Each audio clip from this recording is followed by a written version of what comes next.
ಅಭ್ರಮಂ ಭಂಗರಹಿತಂ ಅಜಡಂ ವಿಮಲಂ ಸದಾ ಆನಂದತೀರ್ಥಮತುಲಂ ಭಜೆ ತಾಪತ್ರಯಾಪಹಂ. ಶ್ರೀ ಗುರುಭ್ಯೋ ನಮಃ. ಪರ್ಯಾಯ ಶ್ರೀ ಪುತ್ತಿಗೆ ಮಠ ಶ್ರೀಕೃಷ್ಣ ಮಠದ ರಾಜಾಂಗಣದ ಈ ವೇದಿಕೆಯಲ್ಲಿ ನಿರಂತರ ಜ್ಞಾನಯಜ್ಞದ ಪ್ರಯುಕ್ತ ಪರಮಪೂಜ್ಯ ಪುತ್ತಿಗೆ ಮಠದ ಕಿರಿಯ ಶ್ರೀಪಾದರಾದ ಶ್ರೀ ಶ್ರೀ ಸುಶ್ರೀಂದ್ರ ತೀರ್ಥರಿಂದ ಭಾಗವತದ ದಶಮಸ್ಕಂದದ ಚಿಂತನೆ 2 ವರ್ಷಗಳ ಕಾಲ ನಡೀತಾ ಇದ್ದು, ಆಗಮಿಸಿದ ಪೂಜ್ಯರಿಗೆ ಎಲ್ಲ ಶ್ರೋತೃಗಳ ಪರವಾಗಿ ನಮಸ್ಕಾರಪೂರ್ವಕವಾದಂತಹ ಸ್ವಾಗತವನ್ನು ಈ ಸಂದರ್ಭದಲ್ಲಿ ಕೋರ್ತಾ ಇದ್ದೇನೆ. ಆಗಮಿಸಿದ ತಮಗೆಲ್ಲರಿಗೂ ಕೂಡ ಸ್ವಾಗತವನ್ನು ಕೋರ್ತಾ ಶ್ರೀಪಾದರು ಉಪನ್ಯಾಸವನ್ನು ನಡೆಸಿಕೊಡಬೇಕಾಗಿ ಕೇಳಿಕೊಳ್ತಾ ಇದ್ದೇನೆ.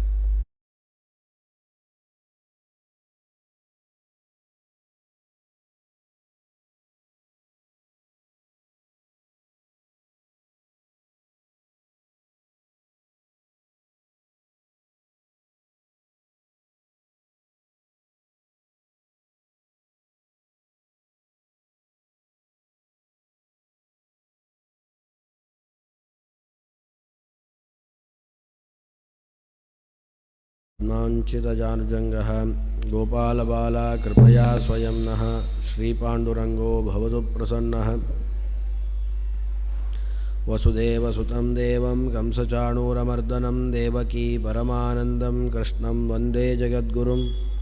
प्रथमो हनुमन्नाम द्वितीयो भीम एव च पूर्णप्रज्ञस्तृतीयस्तु भगवत्कार्यसाधकः.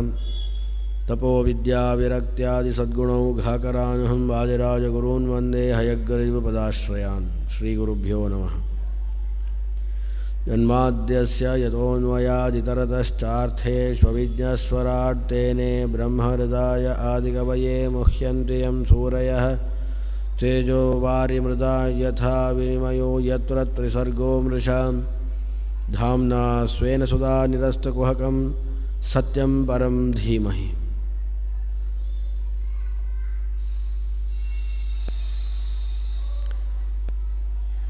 ಕೃಷ್ಣ ಚಾಣೂರ ಮುಷ್ಟಿಕರನ್ನು, ಬಲರಾಮ ಮುಷ್ಟಿಕನನ್ನು ಈ ರೀತಿಯಾಗಿ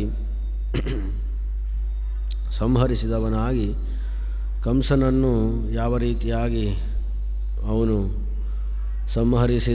ಸಂಹರಿಸ್ತಾ ಇದ್ದಾನೆ, ಯಾವ ರೀತಿಯಾಗಿ ಒಂದೇ ಸಮನೆ ಕಂಸನ ಸಿಂಹಾಸನಕ್ಕೆ ಹಾರಿದವನಾಗಿ ಅವನಿಗೆ ಭಯ ಉಂಟು ಮಾಡಿದ. ಮುಂದೆ ಅವನನ್ನು ಕೆಳಗೆ ಕೆಡವಿ ಕೃಷ್ಣ ಕಂಸನನ್ನು ಸಂಹರಿಸುವಂತಹ ರೀತಿ ಯಾವ ಥರದ್ದು ಅಂತ ಹೇಳುವಂಥದ್ದನ್ನು ಭಾಗವತ ಮುಂದೆ ವರ್ಣನೆಯನ್ನು ಮಾಡ್ತಾ ಉಂಟು. ಇಲ್ಲಿ ಯದ್ಯಪಿ ಯಾವಾಗ ಚಾಣೂರ ಮುಷ್ಟಿಕರು ಹತರಾದರೋ ಎಲ್ಲ ಪ್ರಬಲರಾದಂತಹ ಜಟ್ಟಿಗಳು ಕೃಷ್ಣರಾಮರಿಂದ ಹತರಾದರೋ ಆಗ ಎಲ್ಲ ಜಟ್ಟಿಗಳು ಕೂಡ ಪಲಾಯನವನ್ನು ಮಾಡಿದರು ಅಂತೇಳಿ ಹೇಳ್ತಾ, ಕಂಸನೂ ಕೂಡ ಅತ್ಯಂತ ಭಯಗೊಂಡವನಾಗಿ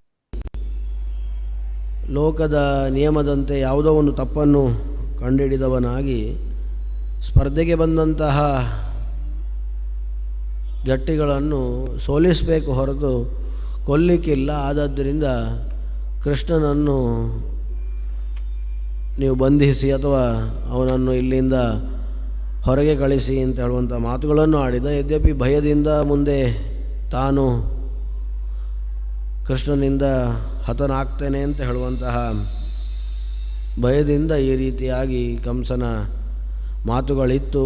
ಈ ರೀತಿಯಾಗಿ ದುರ್ಬುದ್ಧಿಯಾದಂತಹ ವಸುದೇವ, ಉಗ್ರಸೇನ ಎಲ್ಲರನ್ನೂ ಕೂಡ ನೀವು ಬಂಧಿಸಿ ಅಂತ ಹೇಳಿ ಮತ್ತೆ ಪುನಃ ವಸುದೇವನನ್ನು ಬಂಧನಕ್ಕೆ ಪಡೆಯುವಂತೆ ತನ್ನ ಸೈನಿಕರಿಗೆ ಆದೇಶ ಮಾಡಿದಾಗ ಕಂಸನ ಈ ವರ್ತನೆಯಿಂದಲೇ ಹಿಂದೆ ಅವನ ಪಾಪದ ಕೊಡ ತುಂಬಿತ್ತು. ಈಗಲೂ ಕೂಡ ಆ ರೀತಿಯಾಗಿ ಆದೇಶ ಮಾಡಿದಾಗ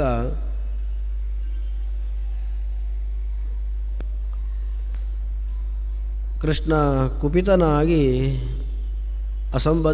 ಅಸಂಬದ್ಧವಾಗಿ ನುಡಿಯುವಂತಹ ಈ ಕಂಸನ ಕುರಿತಾಗಿ ಅವನು ಕುಪಿತನಾದ ಅಂತ ಹೇಳಿ ತಿಳಿಸ್ತಾ ಅವನು ಒಂದೇ ಸಮನೆ ಎತ್ತರವಾದಂತಹ ಕಂಸ ಕುಳಿತಿದ್ದಂತಹ ಆಸನವನ್ನು ಏರಿದ ಅಂತ ಹೇಳಿ ತಿಳಿಸ್ತಾ ಇದ್ದಾರೆ. ಆ ರೀತಿಯಾಗಿ ತನ್ನ ಕಡೆಗೆ ಅಚಾನಕ್ಕಾಗಿ ಏರಿ ಬಂದಂತಹ ಕಂಸ ಕೃಷ್ಣನನ್ನು ಕಂಡು ಭಯಗೊಂಡಂತಹ ಎದುರಿದು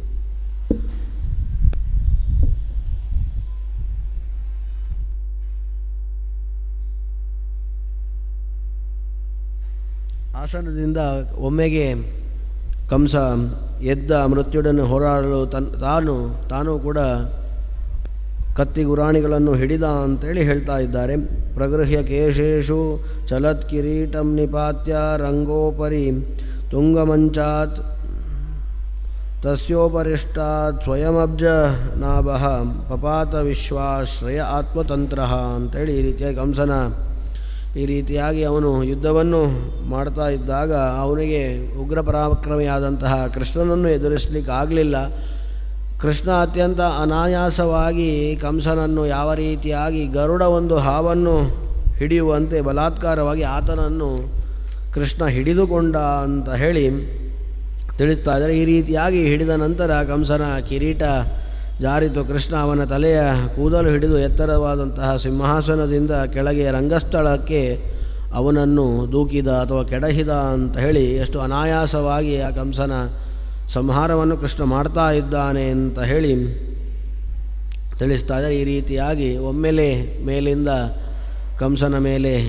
ಕಂಸನನ್ನು ಕೆಳಗೆ ದೂಡಿದವನಾಗಿ ಕಂಸನ ಮೇಲೆ ಹಾರಿ ಸ್ವತಂತ್ರನಾದಂತಹ ಪದ್ಮನಾಭ ಅವನ ಮೇಲೆ ದೊಪ್ಪನೆ ಬಿದ್ದ ಅಂತ ಹೇಳಿ ಆ ರೀತಿ ಕುಸ್ತಿ ಪಂದ್ಯದಿಂದ ಅವನನ್ನು ಸಂಹರಿಸುವಂತಹ ಯೋಜನೆಯನ್ನು ಕಂಸ ಮಾಡಿದ್ದ. ಅದೇ ರೀತಿಯಾಗಿ ಅವನ ಸಂಹಾರವನ್ನು ಕೂಡ ಕಂಸನ ಸಂಹಾರವನ್ನು ಕೂಡ ಕೃಷ್ಣ ಮಾಡ್ತಾ ಇದ್ದಾನೆ. ಅದೇ ಶೈಲಿಯಲ್ಲಿ ಮಾಡ್ತಾ ಇದ್ದಾನೆ. ಕಂಸಾಪಿ ಕೃಷ್ಣೇನ ಜಗತ್ರಯೈಕ ನಿವಾಸಭೂತೇನ ನಿಪಾತ್ಯ ಸೋಧ ತೇನಾತ್ಮತಂತ್ರೇಣ ಚ ಪೀಡಿತೋಸುಂ ತತ್ಯಾಜ ರಾಜನ್ ನಿಮಿಷಾಂತರೇಣ ಅಂಥೇಳಿ ಈ ರೀತಿಯಾಗಿ ಕಂಸನು ಕೂಡ ಈ ರೀತಿಯಾಗಿ ಕೃಷ್ಣ ಒಂದೇ ಸರಿ ಅವನ ಮೇಲೆ ಎರಗಿ ಬಿದ್ದಾಗ ಅವನು ಕೂಡ ಇಡೀ ಜಗತ್ತಿಗೆ ಆಶ್ರಯನಾದಂತಹ ಕೃಷ್ಣನು ಕೂಡ ಕಂಸನನ್ನು ಕೆಳಗೆ ಕೆಡವಿ ಎದೆಗೆ ಒದ್ದಾಗ ಅವನು ಒಂದೇ ಕ್ಷಣದಲ್ಲಿ ಪ್ರಾಣತ್ಯಾಗವನ್ನು ಮಾಡಿದ. ಈ ರೀತಿಯಾಗಿ ಅತ್ಯಂತ ಅನಾಯಾಸವಾಗಿ ಕಂಸನನ್ನು ಕ್ಷಣದಲ್ಲಿ, ಇದೆಲ್ಲವೂ ಕೂಡ ಅನೇಕ ಶ್ಲೋಕದಲ್ಲಿ ಭಾಗವತ ವರ್ಣಿಸಿದರೂ ಕೂಡ ಕ್ಷಣ ಮಾತ್ರದಲ್ಲಿ ಇದೆಲ್ಲವೂ ಕೂಡ ನಡೆದು ಹೋಯಿತು. ಒಮ್ಮೆಗೆ ಮೇಲೆ ಆಸನಕ್ಕೆ ಎರಗಿದಂತಹ ಕೃಷ್ಣ ಅವನನ್ನು ತಲೆಕೂದಲಿನಿಂದ ಹಿಡಿದವನಾಗಿ ಕೆಳಗೆ ಕೆಡವಿ ಅವನ ಮೇಲೆ ಅವನ ಹಾರಿ ಎದೆಗೆ ಒದ್ದವನಾಗಿ ಅವನನ್ನು ಸಂಹರಿಸಿದ ಅಂತ ಹೇಳಿ ಭಾಗವತ ವರ್ಣನೆಯನ್ನು ಮಾಡ್ತಾ ಈ ರೀತಿಯಾಗಿ ಆಗ್ತಾ ಇದ್ದಾಗ ಯಾವ ರೀತಿ ಅದಕ್ಕೆ ಉಪಮೆಯನ್ನು ಕೊಡ್ತಾರೆ. ಕಂಸಂ ಪರೇತಂ ವಿಚಕರ್ಷ ಭೂಮೌ ಹರಿರ್ಯಥೇವಂ ಜಗತೋ ವಿಪಶ್ಯತಃ ಹಾಹೇತಿ ಶಬ್ದ ಸುಮಹಾಂಸ್ತದಾಭೂತ್ ಉದೀರಿತ ಸರ್ವಜನೈರ್ನರೇಂದ್ರ ಅಂತ ಹೇಳಿ ಈ ರೀತಿಯಾಗಿ ರಾಜ ಹೀಗೆ ಕೆಳಗೆ ಬಿದ್ದು ಸಾಯ್ತಾ ಇದ್ದಂತೆ ಸಿಂಹ ಆನೆಯನ್ನು ಸೆಳೆಯುವಂತೆ ಕೃಷ್ಣನು ಕೂಡ ಅವನನ್ನು ಎಲ್ಲರೆದುರಿಗೆ ನೆಲದ ಮೇಲೆ ದೊರದರ ಅಂತ ಹೇಳಿ ಸೆಳೆದ ಅಂತ ಹೇಳಿ ಕ್ರೂರಿಯಾದಂತಹ ಕಂಸ ಎಲ್ಲ ಆ ದೇಶವಾಸಿ ಮಥುರಾವಾಸಿಗಳಿಗೂ ಕೂಡ ಹಿಂಸೆಯನ್ನು ಕೊಡ್ತಾ ಇದ್ದ. ಅದೇ ರೀತಿಯಾಗಿ ತನ್ನ ಅಣ್ಣಂದಿರನ್ನು ಆ 7 ಜನ ಮಕ್ಕಳನ್ನು ಕೂಡ ಅತ್ಯಂತ ಕ್ರೂರಿಯಾಗಿ ಅವನು ಕೊಂದಿದ್ದ. ಅನೇಕ ಶಿಶುಗಳ ಹತ್ಯೆಗೆ ಕಾರಣನಾಗಿದ್ದಾನೆ. ಅತ್ಯಂತ ಕ್ರೂರಿಯಾಗಿದ್ದಾನೆ. ಸಾಕ್ಷಾತ್ತಾಗಿ ಕಾಲನೇಮಿಯಾಗಿದ್ದಾನೆ. ಆದ್ದರಿಂದ ಆ ಕ್ರೂರತ್ವ ಯಾವ ರೀತಿಯಾಗಿ ಕಂಸ ಪ್ರದರ್ಶಿಸಿದ ಅದೇ ರೀತಿಯಾಗಿ ಅವನ ಅಂತ್ಯವೂ ಆಗಬೇಕು ಅಂತ ಹೇಳುವಂಥ ಹಿನ್ನೆಲೆಯಲ್ಲಿ ಸತ್ತು ಬಿದ್ದಂತಹ ಅವನ ಶರೀರವನ್ನು ಕೃಷ್ಣ ಸಿಂಹ ತನ್ನ ಬೇಟೆಯನ್ನು ಆನೆಯನ್ನು ಸೆಳೆಯುವಂತೆ ಅವನು ಕೂಡ ಕಂಸನನ್ನು ಸೆಳೆದ. ಎಲ್ಲ ಜನರು ಕೂಡ ಇದನ್ನು ನೋಡಿದವರಾಗಿ ಅವರು ಹಾ ಅಂತ ಹೇಳುವಂತಹ ದೊಡ್ಡ ಶಬ್ದವನ್ನು ಅವರು ಮಾಡಿದ್ರು ಅಂತೇಳಿ ಭಾಗವತ ಅವನ ಕಂಸನ ಆ ಸಂಹಾರದ ವರ್ಣನೆಯನ್ನು ಮಾಡ್ತಾ ಇದೆ. ಸ ನಿತ್ಯದೋದ್ವಿಗ್ನ ಧಿಯಾತಮೀಶ್ವರಂ ಪಿಬನ್ನದನ್ವಾ ವಿಚರನ್ ಸ್ವಪನ್ ಶ್ವಸನ್ ದದರ್ಶ ಚಕ್ರಾಯುಧಮಚ್ಯುತಂ ಯತಃ ತದೇವ ರೂಪಂ ದುರವಾಪಮಾಪ ಅಂತ ಹೇಳಿ ಈ ರೀತಿಯಾಗಿ ಇಲ್ಲಿ ನಮಗೆ ಗೊಂದಲ ಸ್ವಲ್ಪ ಭಾಗವತ ಕಂಸನ ಒಂದು ಸಂಹಾರದ ಕಥನವನ್ನು ಹೇಳುವಾಗ ತದೇವ ರೂಪಂ ದುರಮವಾಪ ಅಂತ ಹೇಳಿ ದುರಮವಾಪಮಾಪ ಅಂತ ಹೇಳಿ ಕಂಸ ಕೃಷ್ಣನನ್ನು ಸೇರಿದ ಅಂತ ಹೇಳುವಂಥ ಮಾತನ್ನು ಭಾಗವತ ತಿಳಿಸ್ತಾ ಉಂಟು. ಯಾವ ರೀತಿಯಾಗಿ ಅವನು ಮೊದಲಿಗೆ ಕಂಸನನ್ನು ಸಂಹರಿಸುವ ಪೂರ್ವದಲ್ಲಿ ಕೃಷ್ಣ ಅವನನ್ನು ಪ್ರವೇಶಿಸಿದ, ಭಯದ ರೂಪದಿಂದ ಕೃಷ್ಣ ಅವನನ್ನು ಪ್ರವೇಶಿಸಿದ್ದ. ಕಂಸ ಭಯಗ್ರಸ್ತನಾದಾಗ ಮನಸ್ಸಿನಿಂದ ನೀರು ಕುಡಿಯುವಾಗ, ಶ್ವಸನ್ ಆಚೀಚೆ ಓಡಾಡುವಾಗ, ಉಸಿರಾಡುವಾಗ ಅಥವಾ ನಿದ್ರಿಸುವಾಗ ನಿರಂತರವಾಗಿ ಅವನು ಚಕ್ರಧಾರಿಯಂತಹ ಕೃಷ್ಣನನ್ನೇ ಅವನು ನೆನೆತಾ ಇದ್ದ. ಆದ್ದರಿಂದ ಅವನು ಸತ್ತಾಗಲೂ ಕೂಡ ದುರ್ಲಭ ಅಂತಹ ಚಕ್ರಧಾರಿ ಕೃಷ್ಣನನ್ನೇ ಕಂಸ ಪ್ರವೇಶಿಸಿದ ಅಂತ ಹೇಳಿ ತಿಳಿಸ್ತಾ ಇದ್ದಾರೆ. ಇಲ್ಲಿ ಯದ್ಯಪಿ ತಾತ್ಪರ್ಯದಲ್ಲಿಯೂ ಕೂಡ ಆಚಾರ್ಯರು ಇದಕ್ಕೆ ಸ್ಪಷ್ಟನೆಯನ್ನು ಕೊಡ್ತಾರೆ. ಕಂಸ ಅಂತ ಹೇಳಿದರೆ ಅಷ್ಟು ದುಷ್ಟ ಕೆಲಸ ಮಾಡಿದಂತಹ ಕಂಸ ಅಂಧಂತಮಸ್ಸನ್ನು ಪ್ರವೇಶಿಸಬೇಕಿತ್ತು. ಆದರೆ ಅವನು ಭಾಗವತ ತಿಳಿಸ್ತಾ ಉಂಟು ಅವನು ಕೃಷ್ಣನನ್ನು ಪ್ರವೇಶಿಸಿದ ಅಂತೇಳಿ. ಇದನ್ನು ಯಾವ ರೀತಿಯಾಗಿ ಹಾಗಾದರೆ ಕೆಟ್ಟದ್ದು ಮಾಡಿದರೂ ಕೂಡ ಕೃಷ್ಣನ ಅನುಗ್ರಹಕ್ಕೆ ಅವರು ಪ್ರಾರ್ಥರಾಗ್ತಾರೋ ಅಂತ ಹೇಳಿದರೆ ಇದು ಸರ್ವತಾ ಸಾಧ್ಯ ಇಲ್ಲ. ದುಷ್ಟತನವನ್ನು ಅಥವಾ ಸ್ವಭಾವತಃ ದುಷ್ಟನಾದಂತಹ ಕಾಲನೇಮಿ, ಅಲ್ಲಿ ಜೀವದ್ವಯ ಆವೇಶದ ಚಿಂತನೆಯನ್ನು ನಾವು ಇಟ್ಕೊಂಡ್ರೂ ಕೂಡ ಅಲ್ಲಿ ಭೃಗು ಮತ್ತು ಕಾಲನೇಮಿ ಎರಡು ಜೀವಗಳಿವೆ. ಆದ್ದರಿಂದ ಕಾಲನೇಮಿಗೆ ಅಂಧಂತಮಸ್ಸೆ ಅವನ ಗತಿ. ಭೃಗುವಿಗಾಗುವಾಗ ಅವನು ಕೃಷ್ಣನನ್ನು ಪ್ರವೇಶಿಸಿದ ಅಂತ ಹೇಳಿ ನಾವು ಇಟ್ಕೊಳ್ಬೋದು. ಇಲ್ಲದಿದ್ದರೆ ಒಂದು ರೀತಿಯಾಗಿ ಹಿಂದೆಯಲ್ಲಿ ಪ್ರಾಣ ಕೃಷ್ಣನನ್ನು ಪ್ರವೇಶಿಸಿತು ಅಂತ ಹೇಳುವಾಗ ಕಂಸನಿಂದ ದುಷ್ಟ ಕಾರ್ಯಗಳನ್ನು ಮಾಡಿಸಿ ಅವನ ಸಾಧನೆ ಪೂರ್ತಿಗೊಳ್ಳಲಿಕ್ಕೆ ಪ್ರಾಣದೇವರು ಕೂಡ ಒಂದು ರೂಪದಿಂದ ಕಂಸನಲ್ಲಿದ್ದರೂ ಯಾವಾಗ ಅವನ ಪಾಪದ ಕೊಡ ತುಂಬಿ ಅವನು ತನ್ನ ಸಾಧನೆಯನ್ನು ಪೂರ್ತಿಗೊಳಿಸಿದ ಆ ಪ್ರಾಣದೇವರ ಅಂಶ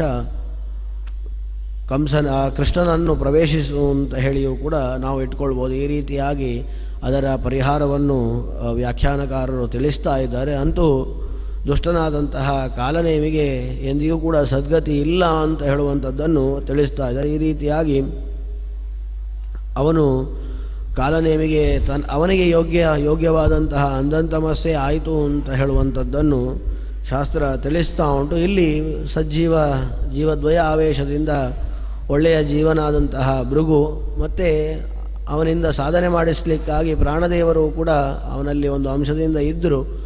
ಆ ಜೀವ ಕೃಷ್ಣನನ್ನು ಸೇರಿತು ಅಂತ ಹೇಳಿ ನಾವು ಇದನ್ನು ಕೂಡಿಸಬೇಕು ಅಂತ ಹೇಳುವಂಥದ್ದನ್ನು ತಿಳಿಸ್ತಾ ಇದ್ದಾರೆ. ಆ ರೀತಿಯಾಗಿ ಕೆಟ್ಟದ್ದನ್ನು ಭಗವಂತನಲ್ಲಿ ದ್ವೇಷವನ್ನು ಮಾಡಿದವರಿಗೆ ಎಂದಿಗೂ ಕೂಡ ಸದ್ಗತಿ ಆಗದು ಅಂತ ಹೇಳುವಂಥದ್ದು ಶಾಸ್ತ್ರ ಸಿದ್ಧವಾದಂತಹ ಒಂದು ಪ್ರಮೇಯವಾಗಿದೆ. ಆದ್ದರಿಂದ ಕಾಲನೇಮಿಗೆ ಎಂದಿಗೂ ಕೂಡ ಕೃಷ್ಣನ ಆ ಒಂದು ದೇಹದಲ್ಲಿ ಪ್ರವೇಶ ಇಲ್ಲ ಅಥವಾ ಕೃಷ್ಣನ ಅವನು ಪ್ರವೇಶಿಸಿದ ಅಂತ ಹೇಳಿದಾಗ ಅದು ಕಾಲನೇಮಿಯ ಕುರಿತಾಗಿ ಹೇಳಿದ ಮಾತಲ್ಲ, ಅದು ಭೃಗು ಅಥವಾ ಪ್ರಾಣದೇವರ ಕುರಿತಾಗಿ ಹೇಳಿದಂತಹ ಮಾತು ಅಂತ ಹೇಳುವಂಥದ್ದನ್ನು ನಾವು ಇಟ್ಕೊಳ್ಳಬೇಕು ಅಂತ ಹೇಳಿ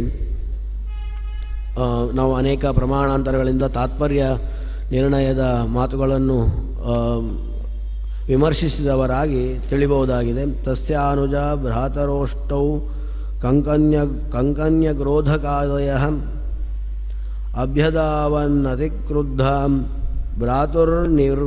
ನಿರ್ವೇಶಕಾರಿಣ ಅಂಥೇಳಿ ಮುಂದೆ ಕಂಸ ಈ ರೀತಿಯಾಗಿ ಒಮ್ಮೆಗೆ ಅವರು ಯೋಜಿಸಿಯೂ ಇರಲಿಲ್ಲ. ಕ್ಷಣ ಮಾತ್ರದಲ್ಲಿ ಕಂಸನ ಸಂಹಾರವನ್ನು ಕೃಷ್ಣ ಮಾಡಿದಾಗ 8 ಜನ ತಮ್ಮಂದಿರು ಕಂಕ, ನೆಗ್ರೋಧ ಮುಂತಾದವರೆಲ್ಲರೂ ಕೂಡ ಅಣ್ಣನ ಋಣ ತೀರಿಸಲಿಕ್ಕಾಗಿ ಅತ್ಯಂತ ಕೋಪದಿಂದ ಅವರು ಧಾವಿಸಿ ಕೃಷ್ಣನೆಡೆಗೆ ಬಂದರು ಅಂತ ಹೇಳಿ ಕೃಷ್ಣನನ್ನು ನಾವು ಕೊಲ್ತೇವೆ ಅಂತ ಹೇಳುವಂತಹ ಒಂದು ನಿರ್ಧಾರವನ್ನು ಮಾಡಿದವರಾಗಿ ಕಂಸನ ಋಣವನ್ನು ನಾವು ತೀರಿಸ್ತೇವೆ ಅಂತ ಹೇಳಿ ಮನಸ್ಸಿನಲ್ಲಿ ಸಂಕಲ್ಪವನ್ನು ಮಾಡಿದವರಾಗಿ ಅವರು ಧಾವಿಸಿ ಬಂದರು ಅಂತ ಹೇಳಿ ತಿಳಿಸ ತಥಾತಿ ರಭಸಾಂಸ್ತಾಂಸ್ತು ಸಂಯುಕ್ತಾನ್ ರೋಹಿಣೀಸುತಃ ಅಹನ್ ಪರಿಘಮುದ್ಯಮ್ಯ ಪಶೂನಿವ ಮೃಗಾಧಿಪ ಅಂಥೇಳಿ ಆ 8 ಜನರನ್ನು ಅತಿ ರಭಸದಿಂದ ಯುದ್ಧಕ್ಕೆ ನಿಂತಹ ಶತ್ರುಗಳನ್ನು ಬಲರಾಮ ಸಿಂಹ ಜಿಂಕೆಗಳನ್ನು ಕೊಲ್ಲುವಂತೆ ಅವರ ಅನಾಯಾಸವಾಗಿ ಪರಿಘಾಯುಧದಂತಹ ತನ್ನ ಬಾಹುಗಳಿಂದಲೇ ಅವನು ಹೊಡೆದು ಕೊಂದ. ಪರಿಘಾಯುಧ ಶಕ್ತ್ಯಾಯುಧ ಅತ್ಯಂತ ಅವನು ಬಾಹುಗಳಿಂದಲೇ ಅಷ್ಟು ಪ್ರಬಲವಾದಂತಹ ಬಾಹುಗಳಿಂದ ಅವರನ್ನು ಅನಾಯಾಸವಾಗಿ ಕೊಂದ ಅಂತ ಹೇಳುವಂಥದ್ದನ್ನು ತಿಳಿಸ್ತಾ ಇದ್ದಾರೆ. ಈ ರೀತಿಯಾಗಿ ಕಂಸನ ಸಂಹಾರವಾದಾಗ ಅಂತರಿಕ್ಷದಲ್ಲಿ ದುಂದುಬಿಗಳು ಮೊಳಗಿದವು ಅಂತ ಹೇಳುವಂಥದ್ದನ್ನು ಶುಕರು ತಿಳಿಸ್ತಾ ಇದ್ದಾರೆ. ನೇದುಹು ದುಂದುಭಯೋ ವ್ಯೋಮ್ನಿ ಬ್ರಹ್ಮೇಶಾದ್ಯ ವಿಭೂತಯ ಪುಷ್ಪೈ ಕಿರಂತಸ್ತಂ ಪ್ರೀತಾ ಶಶಂಸುಹು ನನೃತು ಸ್ತ್ರೀಯ ಅಂತೇಳಿ ಈ ರೀತಿಯಾಗಿ ಕಂಸನ ಸಂಹಾರವನ್ನು ಕೃಷ್ಣ ಮಾಡಿದಾಗ ದುಂದುಬಿಗಳು ಮೊಳಗಿದವು. ಭಗವಂತನ ಸನ್ನಿಧಾನ ಪಾತ್ರರಾದಂಥ ಬ್ರಹ್ಮ ರುದ್ರಾದಿಗಳು ದೇವತೆಗಳು ಸಂತುಷ್ಟರಾಗಿ ಹೂಮಳೆಯನ್ನು ಗೈದರು ಅಂತ ಹೇಳಿ ಭಗವಂತ ದುಷ್ಟರ ಒಂದು ರೀತಿಯಾಗಿ ಕಂಸನ ಸಂಹಾರಕ್ಕಾಗಿಯೇ ಕೃಷ್ಣನ ಅವತಾರ 8ನೆಯ ಗರ್ಭದಿಂದ ಕಂಸನ ವಧೆ ಅಂತ ಹೇಳುವಂಥದ್ದು ಅಶರೀರವಾಣಿ ಆಗಿತ್ತು. ಆ ರೀತಿಯಾಗಿ ಅದಕ್ಕಾಗಿಯೇ 8ನೇ ಗರ್ಭದಲ್ಲಿ ಕೃಷ್ಣನ ಜನನ ಅದು ನೆರವೇರಿದಾಗ ಎಲ್ಲ ಭಗವಂತನ ವಿಶೇಷ ಸನ್ನಿಧಾನಕ್ಕೆ ಪಾತ್ರರಾದಂತಹ ಬ್ರಹ್ಮರುದ್ರಾದಿ ಎಲ್ಲ ದೇವತೆಗಳು ಕೂಡ ಹೂಮಳೆಯನ್ನು ಗೈದರು, ಕೃಷ್ಣನನ್ನು ಸ್ತುತಿಸಿದರು, ಅಪ್ಸರೆಯರು ಕುಣಿದರು ಅಂತೇಳಿ ಈ ಕಂಸನ ಸಂಹಾರದ ಕುರಿತಾಗಿ ತಾವು ಭೂಭಾರ ಹರಣವನ್ನು ಪ್ರಮುಖವಾಗಿ ಕೃಷ್ಣ ನೆರವೇರಿಸಿದ್ದಾನೆ. ಅದಕ್ಕೆ ಸಂತುಷ್ಟರಾದಂತಹ ಎಲ್ಲ ದೇವತೆಗಳು ಕೂಡ ಭಗವಂತನನ್ನು ಸ್ತುತಿಸಿದ್ರು ಅಂತ ಹೇಳುವಂಥದ್ದನ್ನು ತಿಳಿಸ್ತಾ ಇದ್ದಾರೆ. ಈ ರೀತಿಯಾಗಿ ಮುಂದೆ ಯಾವ ರೀತಿಯಾಗಿ ಈ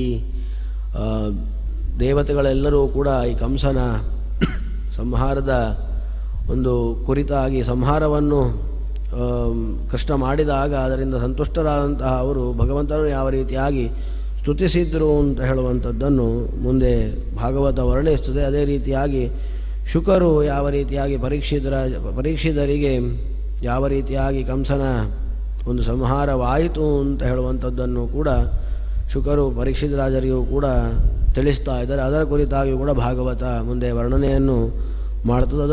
ಅದರ ಕುರಿತಾಗಿ ನಾವು ನಾಳೆ ದಿವಸ ಸೇರಿದಾಗ ನೋಡೋಣ ಅಂತ ಹೇಳ್ತಾ ಇವತ್ತಿನ ಭಾಗವತದ ಮಾತುಗಳನ್ನು ಗುರುಗಳ ಅಂತರ್ಯಾಮಿಯಾದಂತಹ ವೇದವ್ಯಾಸ ಭಿನ್ನ ಕೃಷ್ಣನಿಗೆ ಸಮರ್ಪಿಸ್ತಾ ಇದ್ದೇವೆ. ಕೃಷ್ಣಾರ್ಪಣ.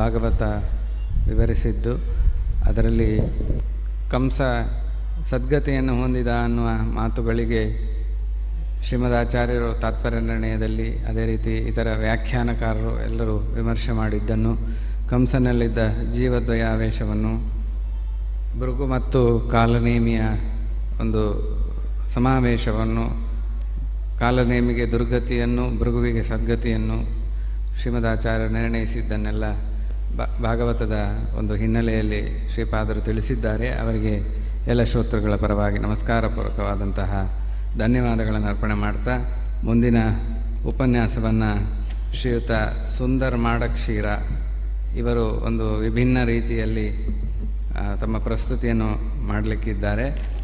ಆಂಗ್ಲ ಭಾಷೆಯಲ್ಲಿ ಅವರ ಉಪನ್ಯಾಸ 3 ದಿನಗಳ ಕಾಲ ಇರ್ತದೆ. Bhagavad Gita messages to enhance professional lifes ಅಂದರೆ ಭಗವದ್ಗೀತೆ ವೃತ್ತಿ ಜೀವನದಲ್ಲಿ ಭಗವದ್ಗೀತೆಯ ಸಂದೇಶಗಳು ಎನ್ನುವ ಕುರಿತಾಗಿ ಕನ್ನಡದೊಂದಿಗೆ ಹೆಚ್ಚು ಇಂಗ್ಲೀಷಿನಲ್ಲಿ ಅವರು ಉಪನ್ಯಾಸವನ್ನು ಮಾಡಲಿಕ್ಕಿದ್ದಾರೆ. ಅವರು ವೇದಿಕೆಗೆ ಆಗಮಿಸಬೇಕು. ಅವರ ಕುರಿತಾಗಿ ಒಂದೆರಡು ಪರಿಚಯದ ಮಾತುಗಳನ್ನು ಹೇಳುವುದಾದರೆ, ಅವರು IT ಕಂಪನಿಯೊಂದರಲ್ಲಿ CEO ಆಗಿ ಕಳೆದ 28 ವರ್ಷಗಳಿಂದ ಕೆಲಸ ಮಾಡ್ತಾ ಇದ್ದಾರೆ. ಇನ್ಫೋಸಿಸ್, ವಿಪ್ರೋ, ಎಡೋಬ್, ಸ್ಯಾಪ್ ಮೊದಲಾದ ಕಂಪನಿಗಳಲ್ಲಿ ಅವರು ಸೇವೆಯನ್ನು ಸಲ್ಲಿಸಿದ್ದಾರೆ. ವಿಶೇಷವಾಗಿ ಅವರಲ್ಲಿ ಗುರುತಿಸಬೇಕಾದ ವಿಚಾರ ಅಂತ ಹೇಳಿದರೆ, ಪ್ರಧಾನಮಂತ್ರಿಗಳ ರಾಷ್ಟ್ರೀಯ ಡಿಜಿಟಲ್ ಇನ್ನೋವೇಷನ್ ಕೌನ್ಸಿಲ್ ಇದರಲ್ಲಿ ಅವರು ಸದಸ್ಯರಾಗಿದ್ದಾರೆ, ಆ ಕೌನ್ಸಿಲ್ನ ಸದಸ್ಯರಾಗಿದ್ದಾರೆ. ಅದೇ ರೀತಿ ಡಾಕ್ಟರ್ ವ್ಯಾಸನಕೆರೆ ಪ್ರಭಂಜನಾಚಾರ್ಯ, ಶ್ರೀನಿಧಿ ಪಾಟಿ, ಶ್ರೀಕಾಂತಾಚಾರ್ಯ ಬಾಯಿರಿ ಮೊದಲಾದವರಿಂದ ವೇದಾಂತದ ಅಧ್ಯಯನವನ್ನು ಅವರು ನಡೆಸಿದ್ದಾರೆ.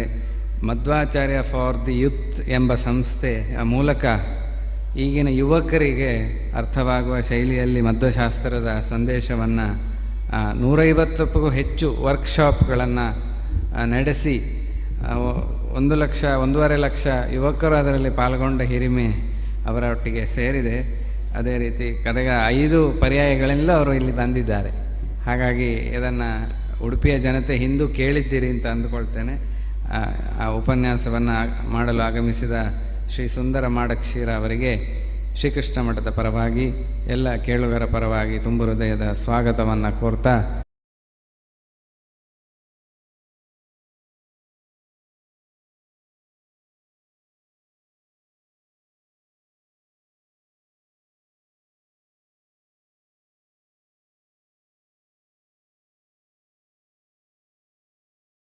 ಪ್ರಣಾನ್ನಮೋ ಭಗವತೆ ಪುರುಷಾಯ ತುಭ್ಯಂ ನಾರಾಯಣಾಯ ಪರಿಪೂರ್ಣಗುಣಾರ್ಣವಾಯ ವಿಶ್ವೋದಯ ಸ್ಥಿತಿಲಯೋನ್ಯತಿಪ್ರದಾಯ ಜ್ಞಾನಪ್ರದಾಯ ವಿಬುಧಾಸುರ ಸೌಖ್ಯ ದುಃಖ ಸತ್ಕಾರಣಾಯ ವಿತತಾಯ ನಮೋ ನಮಸ್ತೆ.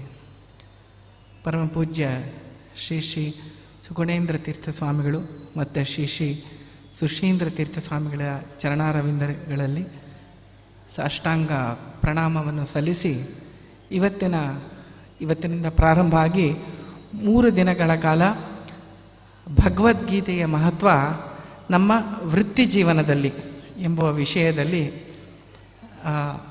3 ದಿನ ಕೆಲವು ವಿಚಾರಗಳನ್ನು ಹಂಚ್ಕೋಬೇಕು ಅಂತ ಸ್ವಾಮಿಗಳು ಆಜ್ಞೆ ನೀಡಿದ್ದಾರೆ. ಇದನ್ನು ಆಂಗ್ಲ ಭಾಷೆ ಮತ್ತು ಕನ್ನಡ ಎರಡರಲ್ಲೂ ಸೇರಿಸಿ ಮಾತನಾಡುವ ಒಂದು ಪ್ರಯತ್ನವನ್ನು ನಾವು ಮಾಡ್ತಾ ಇದ್ದೇವೆ.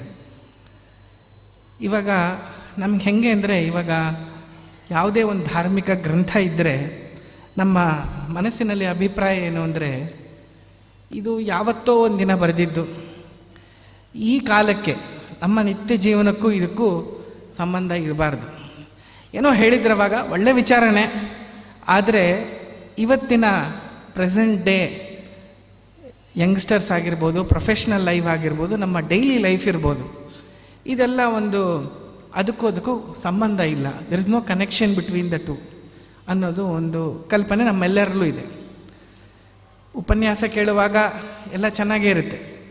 ಉಪನ್ಯಾಸ ಮುಗಿದಿದ ತಕ್ಷಣ ಅರೆ ನಾವು ಮತ್ತೆ ಒಂದು ನಿತ್ಯ ಜೀವನಕ್ಕೆ ಹೋಗಬೇಕು, ಇದನ್ನೆಲ್ಲ ಹೆಂಗೆ ಅಳವಡಿಸ್ಕೋಬೇಕು ಅನ್ನೋದು ಎಲ್ಲರ ಮನಸ್ಸಲ್ಲಿ ಬರುವ ಒಂದು ಗೊಂದಲವೇ. ಆದರೆ ಈಗ ನಮ್ಮ ಸಮಾಜ ನೋಡಿದರೆ 99% ಪೀಪಲ್ ಯಾರಿದ್ದಾರೆ ಅವರು ಬೇರೆ ಒಂದು ವೃತ್ತಿ ಜೀವನದಲ್ಲಿದ್ದಾರೆ. ಅವರು ಬರೀ ಧಾರ್ಮಿಕ ಕಾರ್ಯಗಳನ್ನು ಮಾಡುವ ಮಾತ್ರ ಆ ವೃತ್ತಿಲಿಲ್ಲ. ಹಾಗಾಗಿ ಭಗವದ್ಗೀತೆ ಆಗಲಿ, ಮಹಾಭಾರತ ಆಗಲಿ, ಭಾಗವತ ಆಗಲಿ, ಉಪನಿಷತ್ತಾಗಲಿ ಅದು ಅವ್ರಿಗೂ ಉಪಯೋಗ ಬರಬೇಕು. ಆವಾಗಲೇ ಏನು ನಮ್ಮ ಶಾಸ್ತ್ರ ಇದೆ ಅದು ಸಾರ್ವಕಾಲಿಕ ಆಗುತ್ತೆ. ಎವರ್ ಗ್ರೀನ್ ಅಂತ ಏನಂತೀವಿ, ಇಟ್ ವಿಲ್ ಬಿಕಮ್ ಇಟರ್ನಲ್. ಅದು ಬರೀ ಒಂದು ಸಮಯಕ್ಕೆ ಮಾತ್ರ ಅನ್ವಯಿಸುತ್ತೆ ಅಂದರೆ it has got very limited value. That we have to understand. ಇವಾಗ ನೀವು ಯಾವುದೇ ಒಂದು ಸಬ್ಜೆಕ್ಟ್ ತಗೊಳ್ಳಿ, you can take any subject. Mathematics for example, 5th standard mathematics book. ಆ 5th standard mathematics book when you read, many people who are here will be surprised. ಅರೆ ನಾವು ಓದಿದ mathematics ಪುಸ್ತಕನೇ ಬೇರೆ ಇತ್ತಲ್ಲ, ಈಗ ಎಷ್ಟು ಚೇಂಜ್ ಆಗಿಬಿಟ್ಟಿದೆ. After 15 years, when you look at your children's mathematics book, that would have got changed a lot. So mathematics and every other field, it is going on changing. But Bhagavad Gita, has anybody told Bhagavad Gita was like this 10 years, 15 years back? No, it has changed. It will not change. It has not changed. It is the same and it will never change. Unless some people try to distort it. The original Bhagavad Gita, original Mahabharata, original Vedas, Upanishads, are all there forever. That's why Vedas are called Shruti. They are called Amnaya. That means it never changes. It will be eternal. So that means the lesson that we get from these Shastras also should be eternal. We cannot say this is something that Krishna told Arjuna, and maybe it is relevant to Arjuna, but it is not relevant to me today. If that becomes the case, then it has got a very limited impact. And as Sri Madhvacharya himself has said, quoting Skanda Purana, that Mahabharata has got many meanings. It has got more than 10 meanings, every shloka. And Bhagavad Gita is a part of Mahabharata. So that means Bhagavad Gita itself lends itself to many meanings. It has several meanings. Adhyatma artha yenide, adu tumba main artha Bhagavad Gita idu adhyatma arthane. ಆದರೆ ಅದರ ಜೊತೆಗೆ ಬರುವ ಅನೇಕ ಬೇರೆ ಬೇರೆ ಅರ್ಥಗಳು ಕೂಡ ಅದರಿಂದ ಬರುತ್ತೆ. ಇವಾಗ ನಮಗೆಲ್ಲ ಗೊತ್ತು, ಪೆಟ್ರೋಲ್ ಹೆಂಗೆ ಬರುತ್ತೆ, ಅದೇನು ಕ್ರೂಡ್ ಆಯಿಲ್ ಅಂತಿರುತ್ತೆ, ಆ ಕ್ರೂಡ್ ಆಯಿಲನ್ನು ರಿಫೈನ್ ಮಾಡ್ತಾ ಹೋಗ್ತಾರೆ. ಅದರಲ್ಲಿ ಒಂದೊಂದಾಗಿ ಪದಾರ್ಥಗಳು ಬೇರೆ ಬೇರೆ ಟೆಂಪ್ರೇಚರ್ನಲ್ಲಿ ಬರ್ತಾ ಹೋಗುತ್ತೆ. ಒಂದು ಕಡೆ ಡೀಸೆಲ್ ಬರುತ್ತೆ, ಒಂದೊಂದು ಕಡೆ ಪೆಟ್ರೋಲ್ ಬರುತ್ತೆ, ಒಂದೊಂದು ಕಡೆ ಏವಿಯೇಷನ್ ಗ್ರೇಡ್ ಫ್ಯೂಯಲ್ ಬರುತ್ತೆ, ಅದೇ ಥರ ಫ್ಯೂಮ್ಸ್ ಬರುತ್ತೆ, ವ್ಯಾಕ್ಸ್ ಬರುತ್ತೆ, ಏನೇನೋ ಬರುತ್ತೆ. ಅದ್ರ ಜೊತೆ ಮೇನ್ ಪ್ರಾಡಕ್ಟ್ ಯಾವುದು? ಪೆಟ್ರೋಲ್, ಡೀಸೆಲ್, ಇದೇ ಮೇನ್ ಪ್ರಾಡಕ್ಟ್. ಬಟ್ ಅದ್ರ ಜೊತೆ ತುಂಬ ಯೂಸ್ಫುಲ್ ಬೈ ಪ್ರಾಡಕ್ಟ್ಸ್ ಅಂತ ಬರ್ತಾ ಹೋಗುತ್ತೆ. ಈ useful by product of Bhagavad Gita ಏನು ಅಂತ ಹೇಳಿದ್ರೆ, ಪ್ರೊಫೆಷ್ನಲ್ ಲೈಫಿಗೆ ಭಗವದ್ಗೀತೆ ಏನು ಒಂದು ಸಲಹೆ ಕೊಡುತ್ತೆ ಅನ್ನೋದು ತಿಳಿಯೋದು ವೆರಿ ಇಂಪಾರ್ಟೆಂಟ್. ಇದು ಏನು ಅಂದರೆ, ಇವತ್ತಿನ if you just look at the professional life we are all leading. And ಯಾಕೆ ಇದ್ರ ಬಗ್ಗೆ ನಾವು ತಿಳ್ಕೋಬೇಕು ಅಂದರೆ, ದಿನದಲ್ಲಿ 24 hours that we have, we are spending more than 12 to 14 hours of our time in our work life. If you are in a job, working in a company, or you may be in a government office, wherever it is, if you add the total amount of traffic and the amount of work that we do, it is adding to more than 12 hours a day. So that means in 24 hours, 12 hours is only doing work which is connected to your professional life. I was quite surprised. First time I went into Udupi city, and there is so much traffic even in a city like Udupi.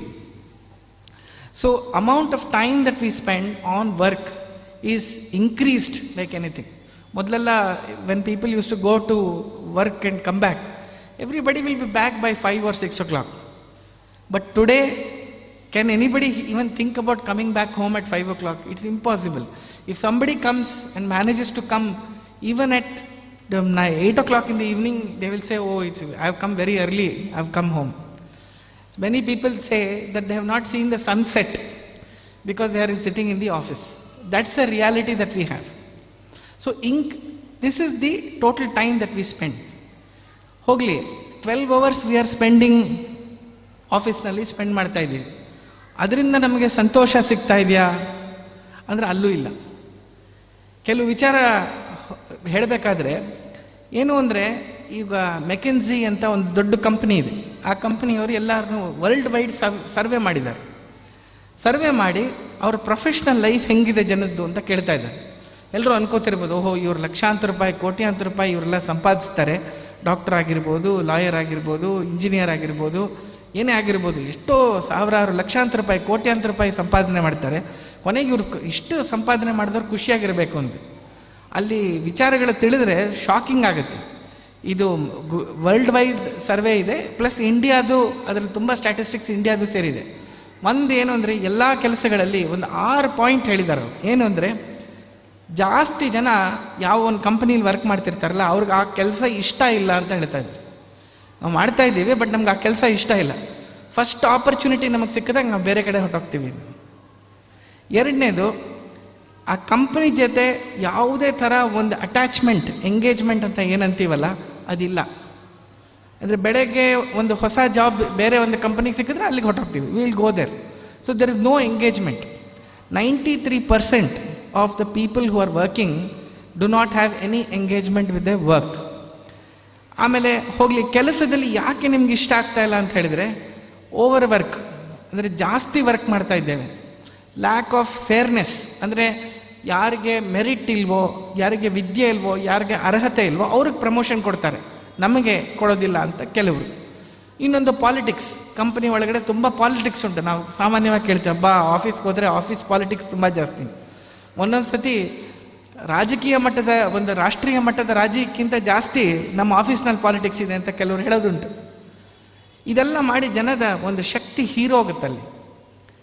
ನಾಲ್ಕನೇದು ಅಂದರೆ, ಈ company ನನ್ನ ಮನಸ್ಸಲ್ಲಿ ಏನು ಆಸೆಗಳಿದೆ ಅದನ್ನು ಪೂರೈಸ್ತಿಲ್ಲ. ನಾನು ಏನೋ ಒಂದು ಉದ್ದೇಶ ಇಟ್ಕೊಂಡು ಕೆಲಸಕ್ಕೆ ಬರ್ತಾ ಇದ್ದೆ, but that is not being met at all. So I am a very frustrated person because the company is not meeting any aspirations. ಅದಕ್ಕೆ what did I do? I kept on changing jobs. I went on changing jobs, yet my aspirations are not being met. ಕೊನೆಯದಾಗಿ ಅಂದರೆ constant anxiety ಎಟ್ work. ಇದು ತುಂಬ common ಆಗಿ we are seeing it. Young people 30 years, 35 years, 40 years are suffering cardiac problem at work. You open the internet any day, you will find a youngster suffering a major heart attack because of work related topics. And these are the same people who are going to the best doctors, going to the best gyms, being consulted by the best dietitians. They are the people who are suffering this issue. And ಎಲ್ಲದಕ್ಕೂ ಕಾರಣ ಒಂದೇ, it is connected to their anxiety and stress that they are feeling at the workplace. So ಇದು 5 ಭಾಗಗಳನ್ನು ನಾವು ನೋಡಿದ್ರೆ work ಪ್ಲೇಸ್ನಲ್ಲಿ ನೆಮ್ಮದಿ, ಸುಖ, ಶಾಂತಿ ಅನ್ನೋದು ಪದೇ ಪದೇ ಕಮ್ಮಿ ಆಗ್ತದೆ. ಇದು ರಿಯಾಲಿಟಿ. ಇದು ಯಾರೊಬ್ಬರು ಕೆಲವರು ಎಕ್ಸೆಪ್ಷನ್ ಇರ್ಬೋದು, ಒಂದು 10% ಇರ್ಬೋದು, 20% ಇರ್ಬೋದು.